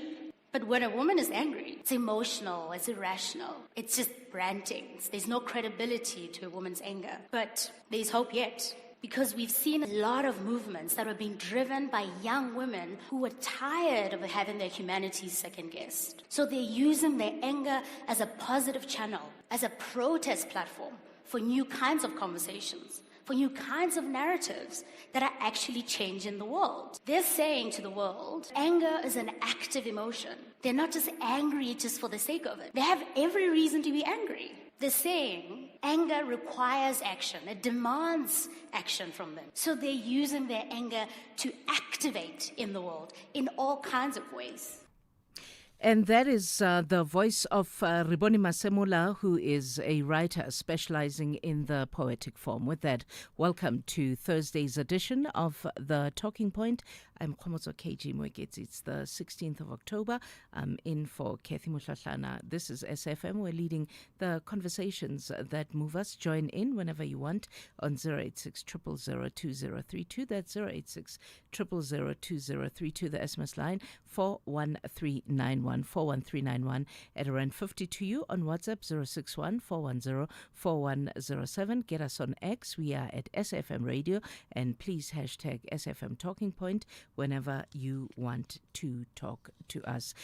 At 9:10, coming up on the show today, we're going to open the lines for you between now and 9:32, because after that, we're crossing live to the Madlanga Commission. Yesterday, the Madlanga Commission took a short adjournment with their witness, Mr. Ome's ex, due to a technical feed issue. This witness is giving testimony remotely and through an intermediary, and witness X had provided text messages which connected murder suspect Vusmuzi Ket Madlala, alleged Mkhunu middleman Brown Mokhotsi, and ANC member Suleiman Karim with Hangani Maumela, who is implicated in fraud at the Tembisa hospital. The witness's testimony was cut short while evidence leader Adil Hasim was going through the text exchanges. The commission will resume this morning, so we'll cross there at 9:32.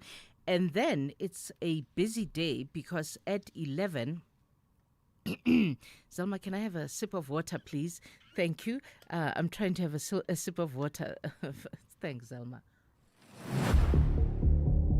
This October month, SAFM focuses on cybersecurity awareness. As we live more of our lives online, staying safe in the digital world has never been more important. From spotting cyber threats to protecting your personal data, SAFM brings you the conversations that empower you to stay secure. SAFM, leading the conversations that move us. Hashtag SAFM Talking Point.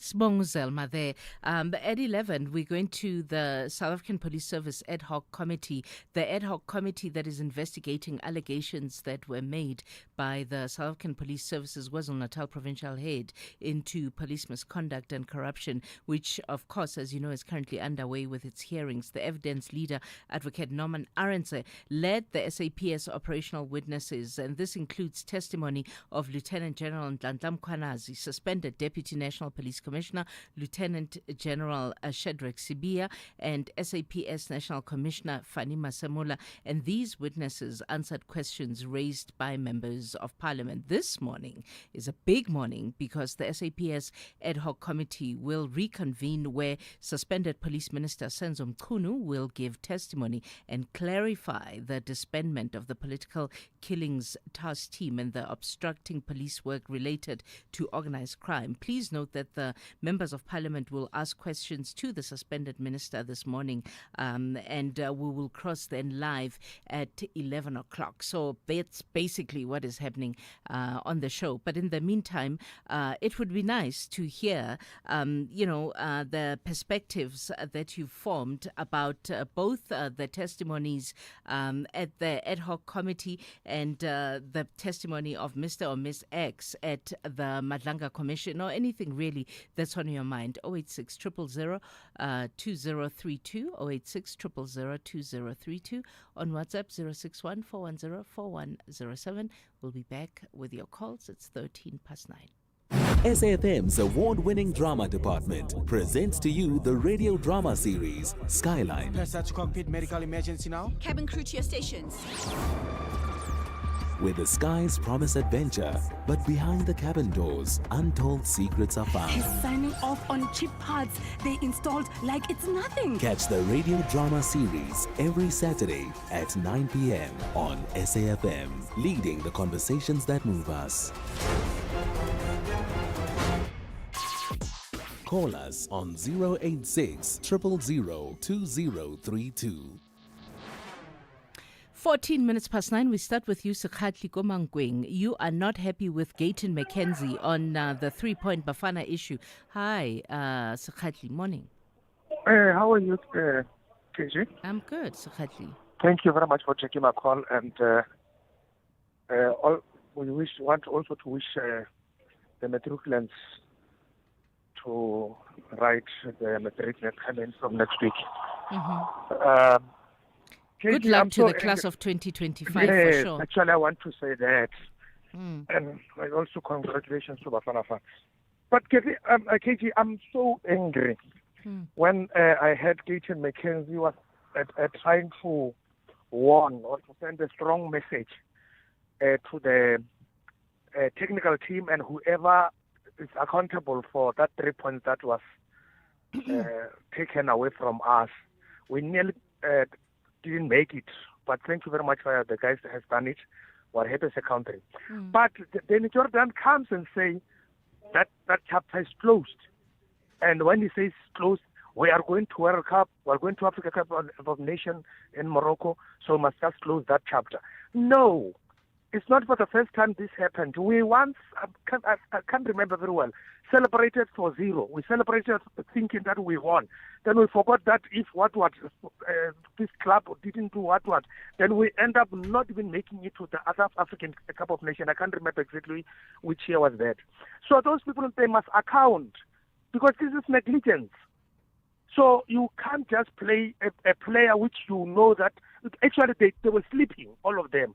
So they were negligent, and they must be held accountable. It's either they receive warnings, or they must be fined, or their pay has to be cut, or something must be done. Point made. Yes, we can't just let it go and say we qualified. What if we did not qualify? Yeah, we were going to open that case and say we did not qualify because of technical team, because of Hugo Bruce, because of who? Even Mokoena himself. It must be accountable, because he knew he does have this 2 yellow cards. Then he should have. He shouldn't be playing. Yeah, something like that. But you can't just say Gaten McKenzie is right as a minister of sports and say those people must account. Then Jenny must not come and tell us that let's forget about it, then we made it. No. No, I hear you. And I think you make a very valid point. Thanks, Sakhaji. Thank you. Raz Isaac in Cape Town, the state of transport and roads in South Africa. Raz, morning. Hi. Morning, ma'am. How are you, ma'am? Hi, Raz. I'm good, thank you. They're fine a long time, and ma'am. Ma'am, here in South Africa, we got a problem in our transport department. You see, ma'am? Our transport department, the minister, I want to point the minister, they abuse the taxis. Some of taxis, ma'am, they have a clearance from Toyota. But the people, they suffer to get a permit. You see, ma'am? Especially in Cape Town. Our route is Stellenbosch Road. When you are there in Stellenbosch, the traffic, they found was the papers of the truck. But the people, they supposed to work to Stellenbosch. I'm a bit confused. So where does Toyota get in? Maybe say that again. Ma'am, we struggle our permits in Cape Town. For the traffic officers, they abuse us. Most of our taxis, they come from Toyota, and Toyota, they want the money every month through our owners, 10,000. You see, ma'am? But that's like a car installment. So when you say Toyota wants the money, that's the car installment you're talking about. No, the taxi, ma'am, our taxis installment, they go 10,000 up to 15,000. They depend on belonging your insurance. You see, ma'am? But the thing is that we struggle the permits of the roads. You see, ma'am? That is the only thing the government doesn't care for the people of South Africa. You go to Eastern Cape, the people, they complain about the money, transport, school transport, can't get it from the government. Even in the morning, I was listening Mr. in Eastern Cape together. You see, ma'am? No, we get abused, man. Yeah. Thank you, ma'am. Thanks, Raz. Thank you, mother. Thanks. Parks in Cape Town, Sibia's conduct at the... Yes, good morning, KG. I watched that. Yeah. I'm a person who has an opinion on virtually everything. And there, all my opinions are dry. In fact, let me say my English data bundles have expired there. Okay. my English ceases to work there. But I want to hear yours.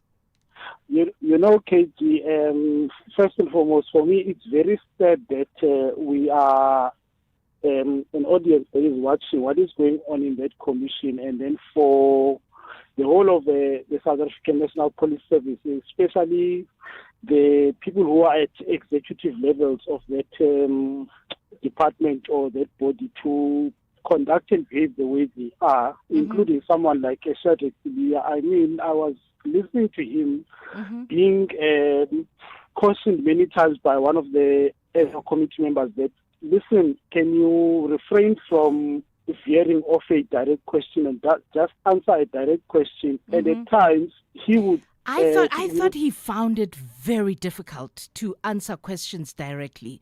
Completely difficult. He detoured and detoured